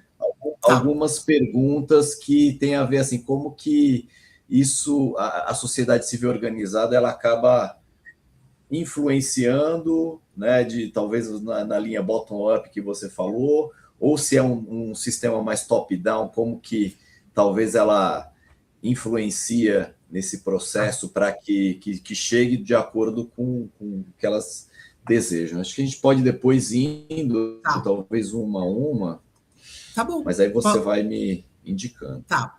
Posso começar? Ou Claro. você quer? Tá bom. Então, vocês estão me vendo, né? Tem uma pergunta bem interessante aqui da Josefina Maria, de São Paulo. Vou começar por ela, que é a primeira que aparece para mim, né? Que é um pouco essa questão de pensar a redução da distância entre formulação e implementação. E aí isso junta com outras perguntas importantes sobre fiscalização, avaliação, monitoramento, né? A grande pergunta, Josefina, é o quanto a gente consegue antecipar os contextos de implementação. Então, eu sou um gestor municipal, quanto eu sei sobre os meus bairros, sobre os vários cantos da minha cidade, sobre onde as pessoas estão, quais são as prioridades, né? A gente subestima bons estudos diagnósticos, né? Se a gente acha que a gente consegue antecipar racionalmente muita coisa, e de maneira insulada, de maneira mais autocrática, muitas vezes a gente não vai para os territórios coletar informação, tá? Só que também a gente tem um outro desafio, que é o tempo da tomada de decisão, né? Eu dou aula sobre monitoramento e avaliação de políticas, vou falar sobre isso daqui a pouco, né? O tempo da tomada de decisão, o tempo de produção da informação, eles são desafiadores. Então, como é que eu olho para o passado e olho para o lado, aprendo com experiências similares para tomar as melhores decisões? Eu preciso de diagnóstico territorial detalhado, preciso saber quais são os indicadores do meu município. Isso é o básico, né? Preciso entender onde estão as demandas e quais são as prioridades. Né? Se eu sou um gestor eleito, quais são as minhas prioridades e como é que eu vou pensar isso tudo. E a questão não é exatamente a distância, pode ser adaptação bem sucedida, né? Por exemplo, né, um exemplo de um programa que eu acompanhei no governo federal, né? O gestor que está preocupado com acesso à água no semiárido, ele vai pensar em usos específicos. E aí eu tenho uma certa expertise ali dos agrônomos, pensando produção, pensando kit produtivo, atlas pluviométrico, né? O semiárido varia para caramba, não chove igual em todas as áreas. Enfim, aprendi muito. Foi muito interessante sair das pesquisas metropolitanas e cair no acompanhamento de segurança alimentar e nutricional. Vocês vão ter aula sobre isso mais para frente. E aí, o gestor que está ali fazendo o marco lógico, que está tentando fazer planejamento, e isso é importante, não estou dizendo que planejamento não importa, mas tem um limite para esse instrumento racionalista do marco lógico, né? Quais são os insumos, processos, entregas, resultados e impactos. Essa racionalização, ela eventualmente ela é bagunçada pela realidade empírica. Quando a gente chega no território, numa avaliação de implementação, a gente descobre, por exemplo, que tem outros usos da água que não estavam previstos na cabeça dos gestores. Por exemplo, as mulheres queriam tomar banho e lavar o cabelo. Elas queriam que as roupas dos seus filhos fossem lavadas e eles fossem para a escola com o uniforme limpo. E o gestor só pensou em produção, só pensou em geração de renda. Tá? Isso um pouco para a gente voltar para a aula do Eduardo, pensar que a gente nunca vai dar conta de tudo. Mas como é que a gente combina diagnósticos baseados em indicadores, em mapas, georreferenciamento, com saberes que eventualmente vão estar na sociedade civil?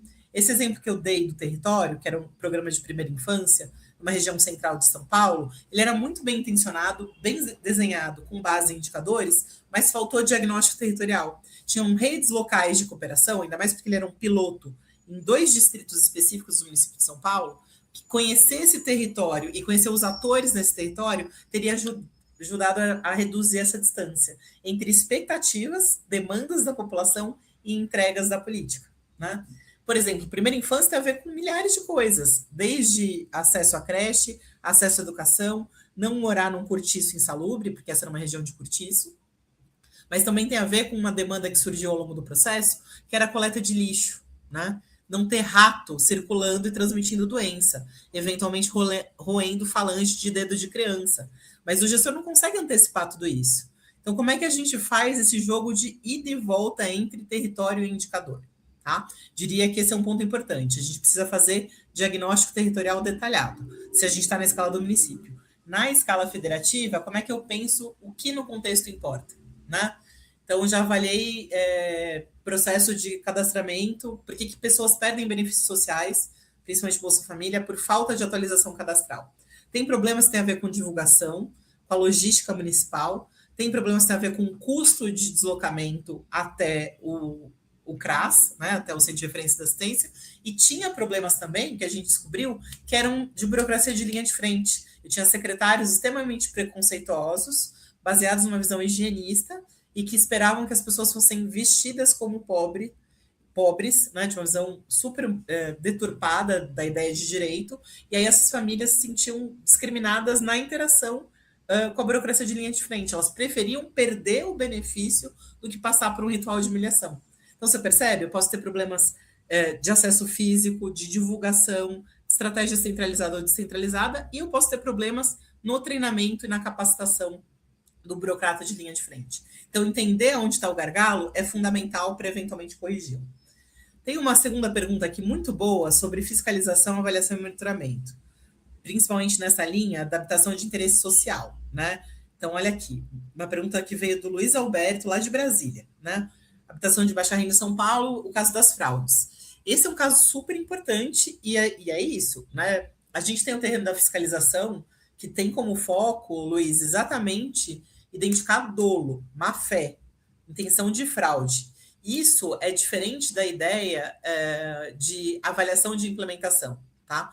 A ideia de monitorar a implementação é entender desvios de outro nível. Uma coisa pode retroalimentar a outra, mas a gente chega, inclusive, num terreno que é eticamente complicado e desafiador. O foco da avaliação de implementação é fazer ajustes, né, desse tipo. A questão do custo de fiscalização varia imensamente e isso vai sendo construído ao longo do tempo. Por exemplo, no caso do Bolsa Família, a gente tem as fiscalizações da CGU e do TCU, que vão sendo parceiras da própria Senarc, né, que era a secretaria responsável pelo cadastramento, ao longo do tempo. E aí, uma das avaliações mais legais que a gente fez foi um pouco entender o que era objeto de estudo de implementação para a Senarc e o que era objeto de fiscalização para a CGU. E aí, o quanto falar sobre a logística de implementação do cadastro era importante para que os próprios fiscalizadores conseguissem separar o que era dolo, má-fé, desvio, do que é um erro de implementação que é aceitável. Porque nem tudo que dá errado na implementação tem a ver com fraude, tem a ver com desvio. São duas coisas diferentes, ainda que eventualmente interligadas, né? E a questão do tempo é uma questão fundamental, né? As políticas vão amadurecendo e vão desenvolvendo, idealmente, sistemas de monitoramento e avaliação, tá? Eu posso ter painéis analíticos de monitoramento, né? Essa era uma agenda bem importante do Paulo Januzzi, que é um especialista em indicadores e foi meu chefe na época que eu estava lá em Brasília. Como é que a gente vai criando indicadores, vai acompanhando graficamente esses processos, né? Começa com a disseminação de conceitos básicos de monitoramento e avaliação e com a disseminação dessa cozinha de como a política pública funciona. Porque também não basta contratar um avaliador externo que entende de metodologia, roda modelo econométrico de regressão, mas não entende nada da lógica da produção daquela política. A gente precisa das duas coisas. Então, o terreno do monitoramento e avaliação é um terreno de compartilhamento de saberes, tá? E é isso, a gente precisa falar mais e melhor sobre como políticas públicas são produzidas. E por isso que eu estou tão feliz de participar desse curso aqui da Escola da Metrópole e dessas perguntas, né? É isso, né? Essa pergunta é ótima, aqui também do Distrito Federal, né? O Patrick Araújo Carvalho. Se a política pública é feita na interação entre burocracias, organizações e territórios, por que ainda insistimos em tratar a implementação como problema de regra, controle e desenho? Porque é isso que a gente consegue controlar, né? Aqui a gente tem tensões, Patrick, entre áreas do conhecimento. Tem um texto bem legal da Marta Fará, que é uma professora aposentada da GV, que inclusive vai dar uma aula para a gente amanhã aqui amanhã não, quarta-feira na Splash, não sei se vai transmitir, depois eu informo para vocês. Ela vai lamentar, por exemplo, a separação disciplinar entre administração pública e ciência política, né? Às vezes a gente quer algo muito fácil, muito manual, muito mastigado. Meus alunos de gestão de política pública querem isso, né? Tipo o modelo do ciclo, ele é tão lindo e tão elegante que ele não serve para nada. Serve para a gente achar que é simples, né? Então vai lá e segue o ciclo, como se fizesse algum sentido, mas não faz, né? E eu acho que é meio útil, Patrick, essa ideia de que é tudo uma questão de antecipar tudo. Não, é o jogo sendo algum grau de antecipação, de planejamento, senão os meus colegas de administração vão me matar, e o jogo sendo jogado. E aí a pergunta da participação ela é fundamental. Nem toda política é top-down, né? Muitas são bottom-up, mas as oportunidades de participação são variadas, né? Qual é o timing da minha participação na área de política é variado, né? E depende da escala do meu problema, né? Nem todos os atores conseguem acessar todas as esferas relevantes, né? Como os atores do território se organizam? Por meio de quais estratégias? Né? O Estado muitas vezes é opaco, ele é um monstrengo de estruturas administrativas. Então, como é que eu chego lá? Eu canalizo as minhas demandas pela subprefeitura? Eu tenho a mediação de um sistema? Podia ter falado aqui sobre burocracia de nível de tela, né? A gente chegou nesse ponto. Aqui em São Paulo, a gente tem um sistema que é o SP 156. Então, eu tenho, sei lá, um buraco na minha via, eu tenho uma árvore que caiu, eu entro lá num sisteminha que tem lá categorias pré-classificadas e fico ali tentando inserir o meu problema particular dentro de um sistema. E aí tem uma outra orientanda, e aí eu brinco, né, que uma das vantagens de ter muito aluno é ter orientando que estudou qualquer tema. Tem uma orientanda incrível, que veio da estatística para a ciência política para entender as decisões por trás do algoritmo do SP 156. Ela chama Erika Kassai, fez uma dissertação linda, está disponível publicamente na base de tese de dissertações da USP, sobre essas decisões que parecem super técnicas, mas não são. Então, qual é o tipo de mapa que eu vou usar? Vou usar o Google Maps? Vou usar o Street View? O que eu vou usar? Que parte da cidade, das periferias, é visível ou não é visível nesses mapas? Aonde que eu tenho capilaridade? O Centro de Estudos da Metrópole, onde eu faço pesquisa, foi super importante na disseminação pública e gratuita dessas bases de logradouros. Se o Estado não consegue nem saber, né, quais são as ruas na periferia, como é que eu vou chegar lá? Né? E aí esse é um exemplo em que eu tenho uma interação mediada por tela, e não necessariamente eu estou conseguindo resolver o meu problema. Então, se eu estou resolvendo ou não o meu problema, isso é algo que a gente precisa analisar de maneira agregada. Tá? Bom, aí outra pergunta aqui, estou indo pela ordem, do Fabrício, né, de São Paulo. As políticas, se entende bem, não são apenas diretrizes dos órgãos, mas da sociedade como um todo, em várias esferas, né? Então, essa é uma pergunta de $1 milhão. Como é que a gente pode ampliar a possibilidade de participação nas políticas públicas, né? E aí, isso é um desafio, né? Eu acho que só vale a gente separar, né? Eu não estou aqui criticando necessariamente a ideia da participação das instituições filantrópicas e das organizações não governamentais. Esse é um outro debate em que a gente cai em leituras maniqueístas muito rápido, né? O mundo não é um mundo de mocinhos e bandidos, é só observar o noticiário, né? O mundo é bem mais complicado do que isso. E a gente, assim como os burocratas não são todos iguais, a gente tem tipos, tem categorias e tem estratégias diferentes de organizar a burocracia, também as organizações da sociedade civil não são todas iguais. Tem uma colega lá no curso de gestão de política pública da USP, Patrícia Mendonça, que estuda exatamente o quanto elas são organizações desafiadoras. Em várias áreas de política pública, elas chegam antes do Estado. Pessoas com deficiência, população em situação de rua, área de assistência social como um todo. E aí o que vai mudando nessas áreas, eu estudo política de assistência social há bastante tempo, é exatamente o quanto o Estado chega e começa a regular essas organizações. Isso é super importante. Que tem capilaridade territorial, que atingem certos públicos, que as políticas públicas não atingem. Então, como é que, ao mesmo tempo, a gente constrói capacidade estatal, burocracia para o atendimento direto e regula a provisão indireta, tá? Aí eu tenho uma outra orientanda que fez um estudo bem bonito, comparando arranjos de população em situação de rua em São Paulo e Belo Horizonte, tá? Eu tenho uma normativa federal lá no SUAS, Sistema Único de Assistência, eu tenho a tipificação nacional da política de assistência, mas localmente, cada uma dessas metrópoles traduz as medidas para a população em situação de rua de modos específicos. E aí a pergunta interessante é, faz diferença? Tá? Será que eu tenho caminhos diferentes que chegam no mesmo lugar ou são caminhos diferentes com resultados diferentes? Na área de assistência, a gente ainda está disputando, por exemplo, a construção de capacidades e a regularidade da política. Porque política pública, a gente tem que ter regularidade, previsibilidade, planejamento, continuidade. Esse é um jogo no tempo. Quem falou de décadas, é disso que a gente está falando. Quando a gente olha para uma atuação de ONG, uma atuação isolada de organização, fora do escopo de política pública, a gente está falando de projetos com começo, meio e fim. Muitas das políticas sociais que eu estava aqui abordando são políticas contínuas. Não vou acabar um dia, espero, né, bate na madeira, com um programa de merenda escolar. Não vou acabar com o SUS. Eu preciso que as políticas sejam contínuas. Será que um dia a gente vai acabar com o déficit habitacional? Ou a gente vai ter, né, novas soluções para esse problema? Então tem que tomar um pouco de cuidado. A gente está falando de um jogo no tempo.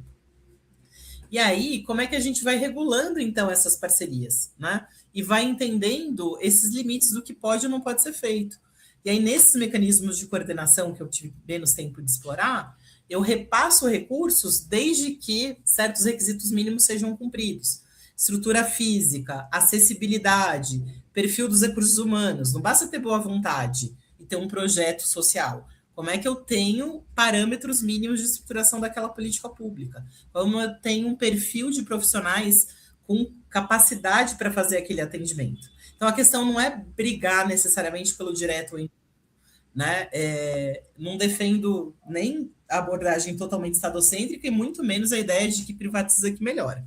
Só viver na cidade de São Paulo que a gente sabe que não é exatamente isso. Mas como é que a gente vai entendendo como essas concessões vão sendo feitas, né? E aí tem muita gente bacana estudando isso.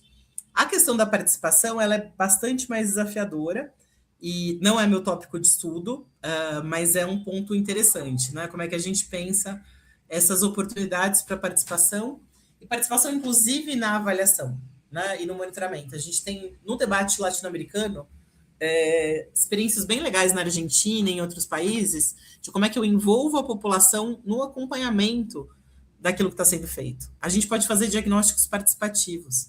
Estava dando esse exemplo de cisternas, né?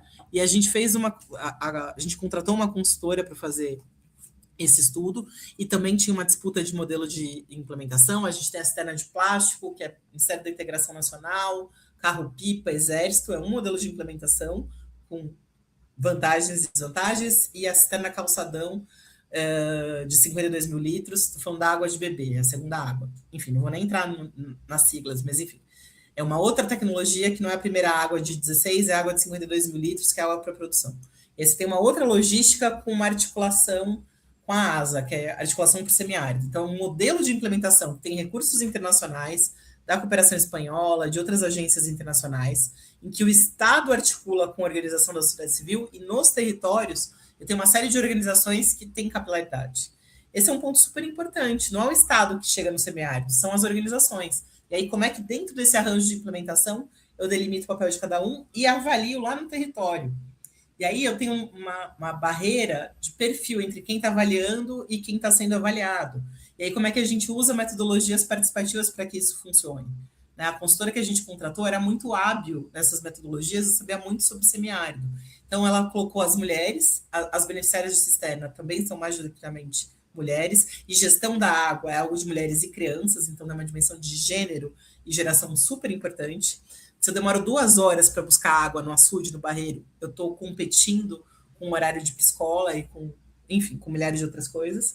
E aí, nessa pesquisa de avaliação, cada uma das mulheres ali presentes desenhou o seu quintal e desenhou o que ela plantava, até para que essa consultora conseguisse fazer estimativa de quantos maços de coentro, quantos maços, né, quantas abóboras eram plantadas, quais eram os kits produtivos, etc. Então, como é que a gente usa outras linguagens para envolver uma população de baixa escolaridade formal nesses processos avaliativos? Então, dá para fazer. Tá? Tem experiências muito legais de mapas participativos, né? E eu posso fazer isso, inclusive, no meio digital, pensando geração, né? E aí, enfim, qual é o meu território? Estou falando do urbano, estou falando do rural, estou falando do metropolitano? O território não é todo igual, tá? Bom, toda a questão, né, das organizações, tem um ponto importante da legitimidade das organizações que vocês, de alguma maneira, estão tocando, né? Um dos desafios da provisão indireta, seja pelas organizações da sociedade civil, seja pelo setor privado, mas principalmente pelas organizações, é como é que eu faço isso ter cara de política pública? Como é que eu faço que a ideia do direito a acessar aquela política esteja ali garantido? Né? Então, ok, é um equipamento cultural gerido por uma organização, mas é um equipamento cultural público. É um CCA, um Centro de Convivência de Criança e Adolescente, mas isso é um órgão público, ainda que seja provido por uma organização filantrópica. Isso é um grande desafio, né? Quão visível o caráter público de política pública é, dependendo do arranjo, tá? Essa é uma pergunta que me inquieta ainda, não tenho resposta para tudo, né? Senão não precisava fazer pesquisa. Então, acho que esse é um ponto importante. A gente tem cooperações bem importantes. Aqui eu estou reagindo um pouco ao que Lorena Amaral colocou, também de São Paulo, né? Então, a gente tem vários modelos de parceria entre organizações e Estado, desde a reforma do Estado lá dos anos 90, do Bresser, esse é um tema, tá? Tem cada vez mais instrumentos sendo desenvolvidos para pensar accountability, legitimidade, mas eu acho que também tem um outro ponto que é pensar a variação disso tudo em área de política pública, né? A gente está falando aqui de maneira muito geral, mas a gente tem variações setoriais importantes, não é à toa que essa minha colega Patrícia Mendonça ela tem comparado como é que o Miroski está funcionando na saúde, na educação, na assistência social, focando em pessoas com deficiência, no debate sobre cuidados, né, que é um outro debate super importante. Tá? Então, a ideia de se o processo, aqui reagindo à Luciana, né, falando das PPPs e da ideia das políticas bottom-up, né, certas decisões, de fato, são muito insuladas. Aí o problema não é nem se elas são privatizadas ou não são privatizadas, etc. Né? O top-down, gente, não é necessariamente um problema. Né? Por exemplo, o arranjo do SUS, ele é top-down. Eu tenho diretrizes gerais que geram amarração para estados e municípios. E qual é a lógica de algum grau de centralização decisória no topo? Como é que eu defino qual é o norte? Todo mundo vai ter atenção básica de saúde, e isso vai ser priorizado. Não sei aqui quantos de vocês lembram dos modelos dos anos 90. São Paulo, por exemplo, cidade, foi um dos últimos municípios a aderir ao SUS. A gente tinha um modelo bem maluco na época do Maluf, que era o PAS, totalmente privatizado, tá? Então, esse é um exemplo em que o bottom-up, a autonomia local levava para a privatização e a decisão de topo ia numa direção bem contrária. Então, cuidado com essa associação automática entre top-down e autoritário.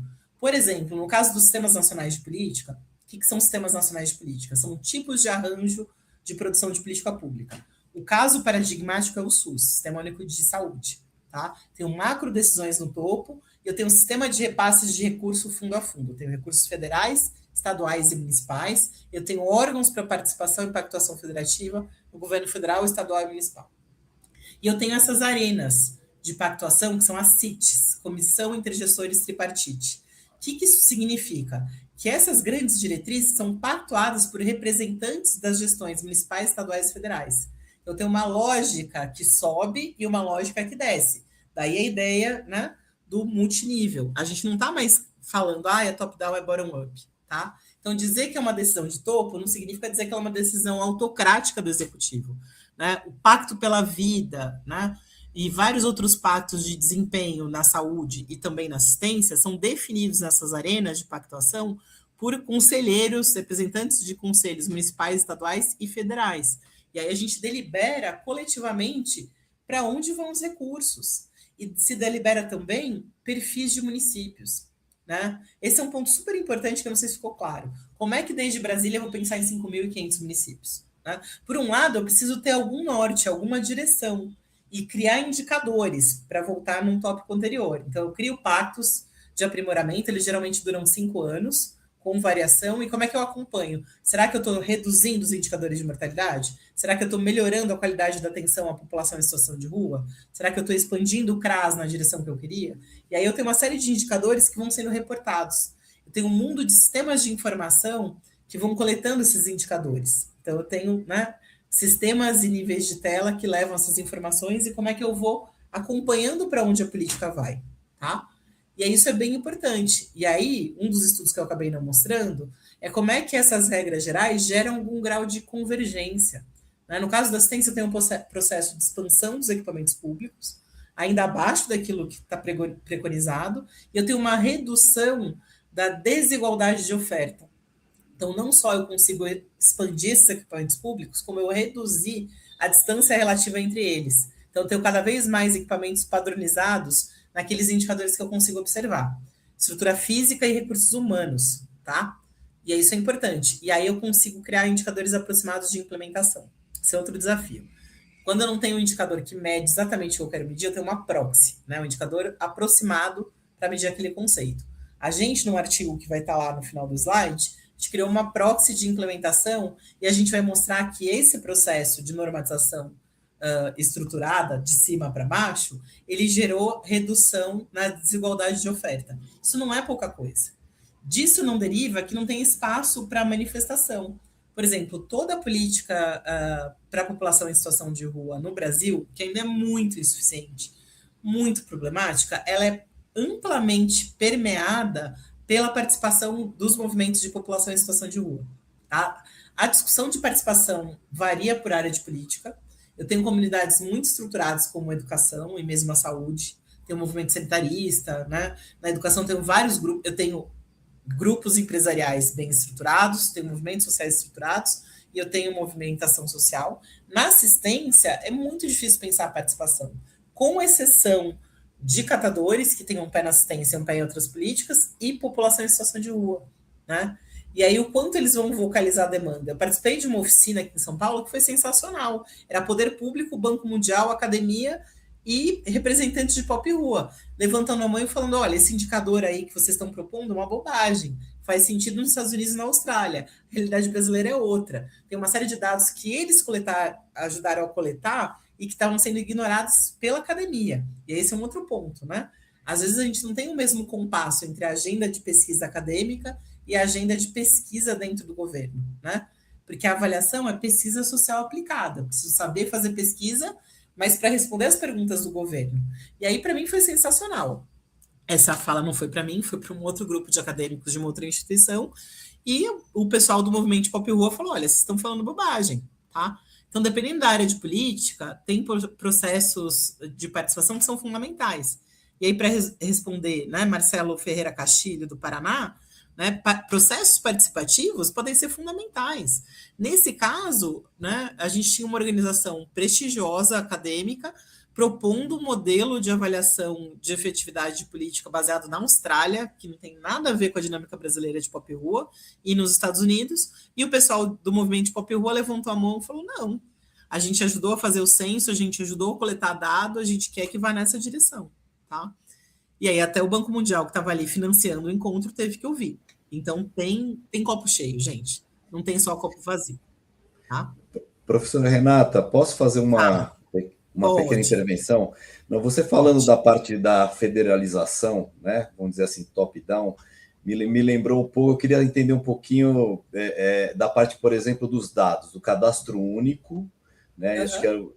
Acho que seria legal, talvez, mostrar um pouco como que talvez os burocratas do nível federal, eles acabaram desenvolvendo esse cadastro único e melhorando, e talvez falar um pouco da quebra de coleta de dados, que acaba tendo algumas descontinuidades dependendo de uma gestão ou mudança de aferição. Né? Uma coisa que viu aqui nas perguntas.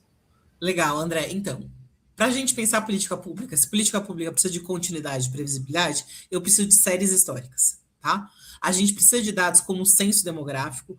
Foi um desastre na pandemia a gente não ter tido censo em 2020, vocês lembram disso, né? Paulo Guedes não queria liberar recurso para o censo, ficou para 2022 e os técnicos resolveram enxugar muito o questionário do censo, foi super problemático, a gente tem um processo de perda de capacidade estatal no IBGE, isso é um super problema, tá? Então a gente precisa de dado demográfico, porque o dado do censo, que é decenal, acontece a cada 10 anos, é o melhor dado que eu tenho para fazer discussão intramunicipal. Se eu quero chegar numa escala desagregada, para falar de setores censitários, de bairros, né, eu preciso desse dado. Ao lado disso, a gente tem dados de cadastros administrativos, né? Isso é super importante. Como é que eu penso, como é que essas camadas de informação se sobrepõem? Eu preciso do dado do censo para entender perfil demográfico, onde tem mulheres, onde tem crianças, qual é a renda, etc, etc. Quem acessa a política, quem não acessa, nível de escolaridade. E eu preciso do dado administrativo sobre políticas. O cadastro único, ele é um grande censo, se tornou um grande censo da população de baixa renda no Brasil. Ele é a melhor radiografia que a gente tem. Isso ajuda a operar não só o Bolsa Família, como uma série de políticas sociais. Minha Casa Minha Vida, Luz para Todos, uma série de outras políticas, não só federais, mas também municipais.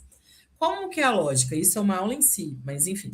A porta de entrada, ela é municipal. Né? Historicamente, o Bolsa Família surge da articulação entre programas previamente existentes, Bolsa Escola, Cartão Alimentação, Auxílio Gás, etc., e ele começa a ser articulado. Então, vários cadastros se articularam, e eu tenho um processo que articula diretrizes gerais de elegibilidade definidas pelo MDS, definidas então no topo, quem pode acessar ou não e por quê, e a regra é basicamente suficiência de renda e composição familiar, com as linhas de corte que vão sendo idealmente atualizadas. Eu tenho um contrato com a Caixa Econômica Federal, que é quem cuida do sistema, e o que os municípios têm em gerência e autonomia são a inscrição desses dados. Então, eu tenho ali modelos mais centralizados ou mais descentralizados, cada vez mais descentralizados. Então, o cadastro cada vez mais acontece nos CRAS, nos Centros de Referência da Assistência. Eu tenho uma porta de entrada que supostamente está perto dos indivíduos, ainda que em grandes cidades nunca é perto o suficiente. Nenhuma metrópole no Brasil chega na meta de equipamento público que devia ter, por 1 zilhão de fatores que a gente pode discutir, custo da terra, etc, etc. Inclusive dinâmicas de violência, onde eu consigo construir equipamento público, onde eu não consigo, né?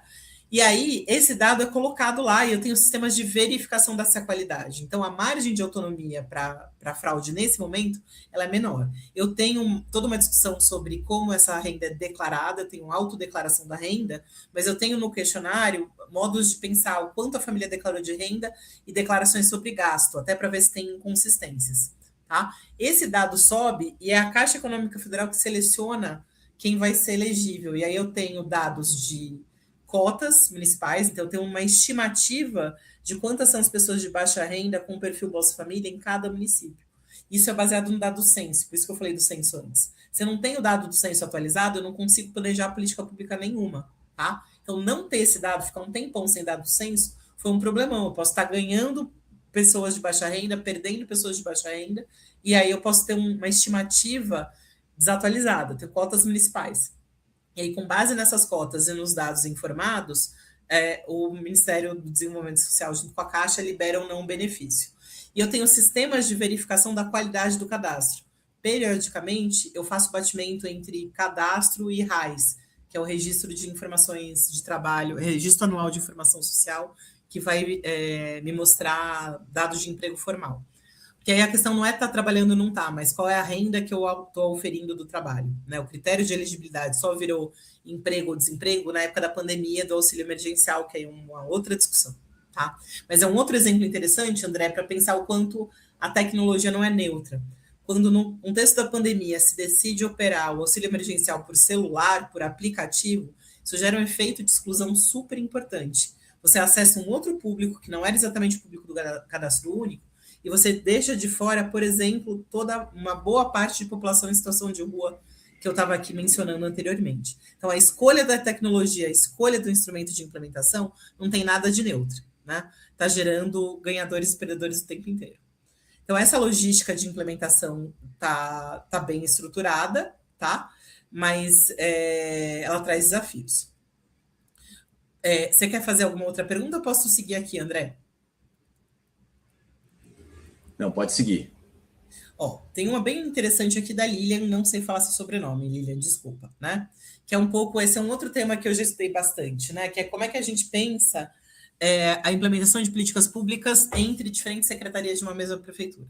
Esse é um caso interessantíssimo, né? Porque uma coisa que me incomoda é a ideia de que, temos um problema complexo, vamos articular as secretarias e vai dar tudo certo, né?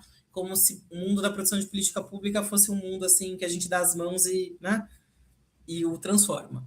Tem várias discussões interessantes nessa direção, da gente pensar o que funciona e o que não funciona. Uma parte da literatura, Lilian, vai apostar em arranjos formais de coordenação.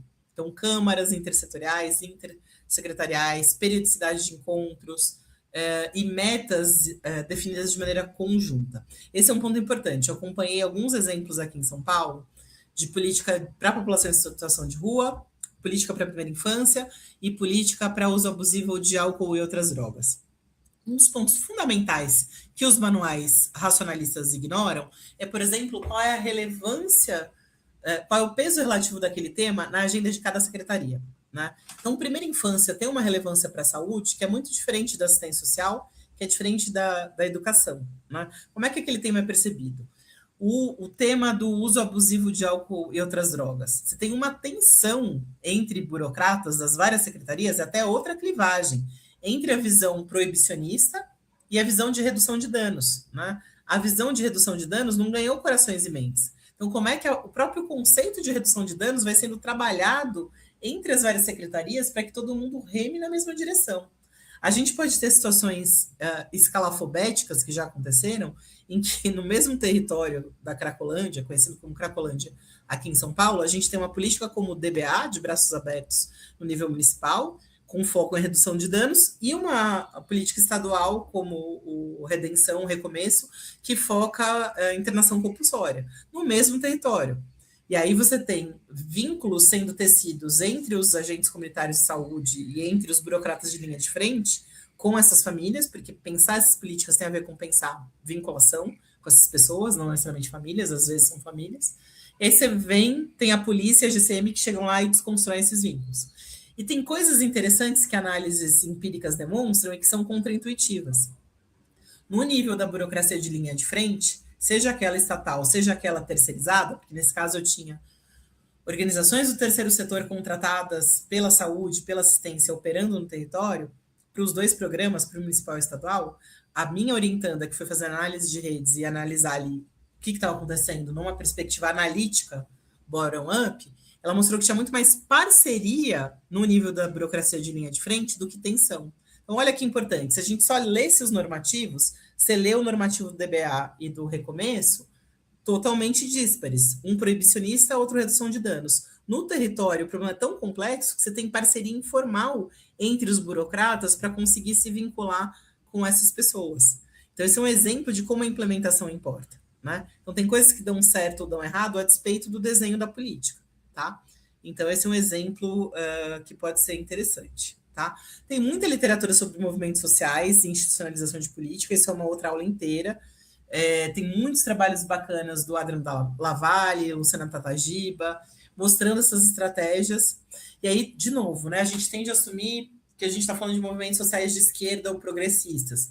A gente tem estudos mostrando movimentos sociais de direita disputando agendas de política pública também, na área de gênero, de família, pop e rua, aonde vocês quiserem, tá? Mas tem vários estudos sobre interação socioestatal, que vão pensar menos essa ideia, e aí essa pergunta aqui de Belo Horizonte, né, do Lucas Santos, né? É menos pensar que o Estado está de um lado, a sociedade civil está de outro, como se eles fossem sempre polos diferenciados, ou que o Estado só se movesse, né, pela pressão externa, como um pouco na teoria do conflito, no modelo do conflito. Essas perspectivas recentes vão pensar as fronteiras porosas entre Estado e sociedade civil. Sendo que a sociedade civil não é, ela também em si é complexa e heterogênea. Dentro da sociedade civil tem uma miríade de atores diversos, tem tipologia sobre isso tudo. Essa literatura vai pensar como, ao longo do tempo, atores usam repertórios, interações, estratégias para que demandas sejam institucionalizadas. Tem bastante literatura sobre isso. Isso também passa pela implementação. Né? Por exemplo, a CIT, que eu mencionei, Comissão Intergestores Tripartite, ela é uma demanda histórica do movimento sanitarista. Né? Então, já desde o processo de redemocratização, desde antes da Constituição de 88, eu tinha atores em diversas prefeituras, de direita e de esquerda, disputando, né, a permanência de uma certa ideia de saúde pública. Né? Hoje a gente dá o SUS como favas contadas, mas a gente tinha o modelo do INAMPS, era um outro modelo, a gente tinha a cidadania regulada, a relação entre posição formal no mercado de trabalho e acesso ou não à atenção à saúde, né? Revolucionário o que se fez no Brasil. E aí tem um texto bem legal da Mônica Dalbor, que é professora lá na URGS e pesquisadora do SEBRAP, que chama Escapando às Incertezas do Jogo Eleitoral. Ela vai mostrar como o movimento sanitarista foi construindo instituições para garantir a perenidade da agenda da atenção primária de saúde. É a tese dela de doutorado e é um capítulo de livro, num livro que chama Movimentos Sociais e Institucionalização. É bem interessante. Isso é uma avenida inteira de discussão e tem coisas bem interessantes. As experiências metropolitanas, elas são muito, né? Aqui a pergunta da Mônica Moreno, né? Olha, eu acho que aqui também não é exatamente minha área de estudo, mas também já orientei gente que foi olhar para isso, né? Algumas experiências de governança metropolitana são bem interessantes, e aí, na linha de que instrumentos servem para muitas coisas, Luciana, né? Eu tive uma orientanda que foi entender, por exemplo, como é que a agenda de abrigos para mulheres vítimas de violência no ABC se beneficiou do consórcio do ABC para se perenizar, né? Então, as atrizes ligadas ao movimento feminista nesses municípios, que são muito díspares, né? Não dá para comparar Ribeirão Pires e Santo André em termos orçamentários. Então, houve uma costura para que cada um compartilhasse recursos de acordo com as suas possibilidades. Então, os municípios mais ricos entravam com mais recursos, municípios mais pobres cediam infraestrutura e, eventualmente, até funcionários para criar essa casa-abrigo que era compartilhada, né? Esse é um problema que transborda fronteiras, e você não consegue ter casas-abrigos em cada um dos municípios, e eles amarraram o desenho institucional dessa casa-abrigo para mulheres vítimas de violência, né, que são retiradas desse ambiente e precisam, enfim, recomeçar suas vidas, no instrumento do consórcio do ABC. Então, esse é um caso super bacana, e que aí essa medida legal, legislativa, ajudou a garantir a permanência desse equipamento público, mesmo quando governos não progressistas e contrários a essas pautas assumiram um poder, principalmente nos municípios mais ricos, porque aí a primeira coisa é: vou acabar com esse negócio, vou tirar os recursos. Mas aí, como estava numa legislação supramunicipal, isso gerou barreiras. Esse é um exemplo interessante e importante de como é que a estrutura metropolitana pode ajudar, tá? Bom, tem muitas perguntas aqui, né? E, enfim, não sei se eu vou conseguir falar de todos, né? Sobre o Ministério Público, tem toda uma agenda interessante, né? O Ministério Público tem ajudado a pergunta do Matheus Araújo, de São Caetano do Sul, né?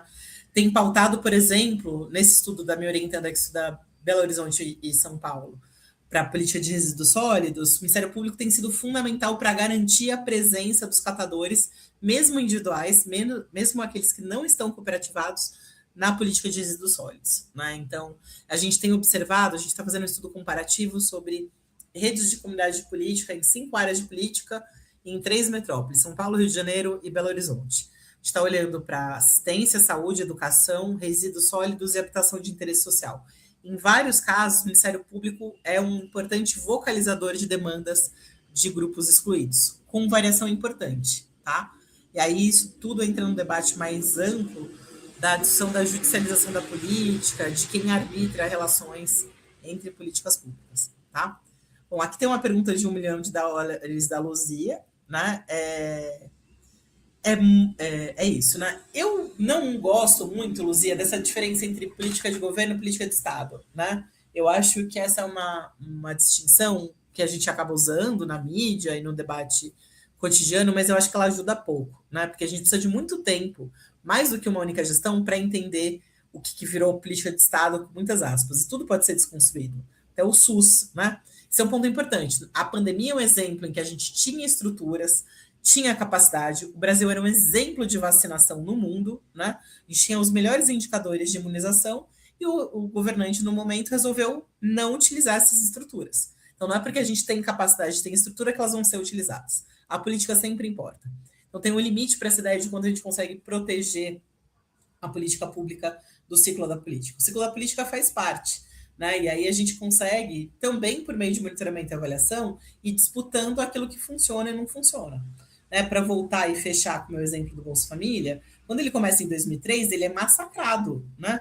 Ele não é o primeiro carro-chefe do governo Lula, era o Fome Zero. O Fome Zero sofre uma série de problemas de implementação, que são alardeadas aos 4 ventos. Esse programa acaba submergindo na agenda, ainda que depois ele volte com o PAA e outras modalidades, né, programas de aquisição de alimentos da agricultura familiar. O Bolsa Família emerge com muitas disputas sobre se ele vai ser o primeiro passo para a renda básica de cidadania, ou se ele vai controlar condicionalidades. Entre 2004, que é criado, né, o Bolsa vem antes do MDS. MDS é Bolsa de 2003, final de 2003, MDS de 2004. 2004 e 2006, Bolsa Família amplamente bombardeado na mídia, toda aquela discussão casuística, ai, tá vendo? As pessoas compram, ganham Bolsa Família e deixam de trabalhar, tem filho porque ganha Bolsa Família. Nada disso resiste depois a nenhum estudo sério, né? O chamado efeito preguiça, efeito natalista, etc, etc. Não vou nem entrar nessa discussão.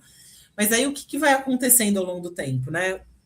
Uma série de avaliações internas e externas, inclusive do Banco Mundial, a exportação de tecnologia de cadastro, de logística de pagamento, etc. Isso vai sendo tão consolidado que lá pelas tantas, depois desses primeiros ciclos, nem governos de direita, nem candidatos de direita dizem que vão destruir o Bolsa Família. Uma das avaliações que eu fiz de programas de governo na última eleição era interessante mostrar como todo mundo dizia que ia manter o programa. Óbvio que eu posso manter o nome e transformar em outra coisa, né? Mas esse é um outro ponto. A gente precisa de coalizões de defesa em vários níveis para proteger programas. Então, como é que a comunidade acadêmica, de gestores e a população beneficiária vai disputando o que funciona e o que não funciona? Né? Monitoramento e avaliação é parte desse processo de disputa pela continuidade. Esse texto que eu citei da Mônica Dalbor vai mostrar como é que os movimentos sociais disputam essa continuidade. E às vezes eu tenho descontinuidade no topo, mas essas agendas permanecem no nível subnacional. Tive um orientando de pós-doc muito interessante, né? Hoje ele é professor na URGS, na Sociologia, o Matheus Mazzilli Pereira, que ele foi analisar nos anos Bolsonaro o que acontece com a agenda para a população LGBTQIA+. Nem toda agenda é desconstruída, a despeito do discurso histriônico contra essa política. Então, tem uma parte da burocracia de carreira que continua operando, e muitos dos atores, né, que eram gestores e eram também militantes da causa, vão para o nível subnacional fazer a resistência e manter essas políticas em outros níveis. Então, daí a importância dessa agenda de governança multinível. A gente não está mais disputando a análise top-down ou bottom-up, tá? A gente está, de fato, acompanhando como é que esses fluxos sobem e descem e como é que, ao longo do tempo, políticas continuam ou desaparecem. Essa é a grande pergunta de análise de política pública. Quais são os fatores de continuidade e descontinuidade de políticas? Mas, quem sabe, numa próxima aula a gente possa falar sobre esses tópicos. Acho que por hoje era isso que eu tinha para dizer.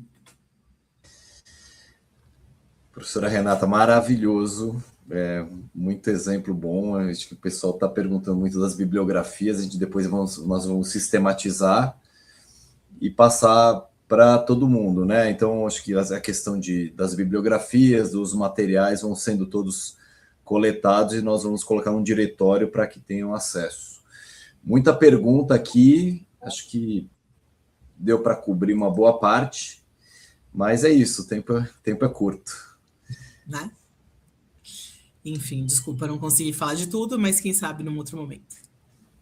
Tem problema. Só um recado, acho que tem assim, não esqueçam de assinar a lista de presença para fins do certificado, vai ficar aberto até 8h15, e para a semana que vem, dia 23, nós teremos a aula Planejamento e Orçamento Público, ferramenta indispensável na gestão da metrópole, tá? Com a Marina Almeida. Acho que é isso. Legal. Obrigado, professor. Obrigada, Tchau, André. até mais. Tchau.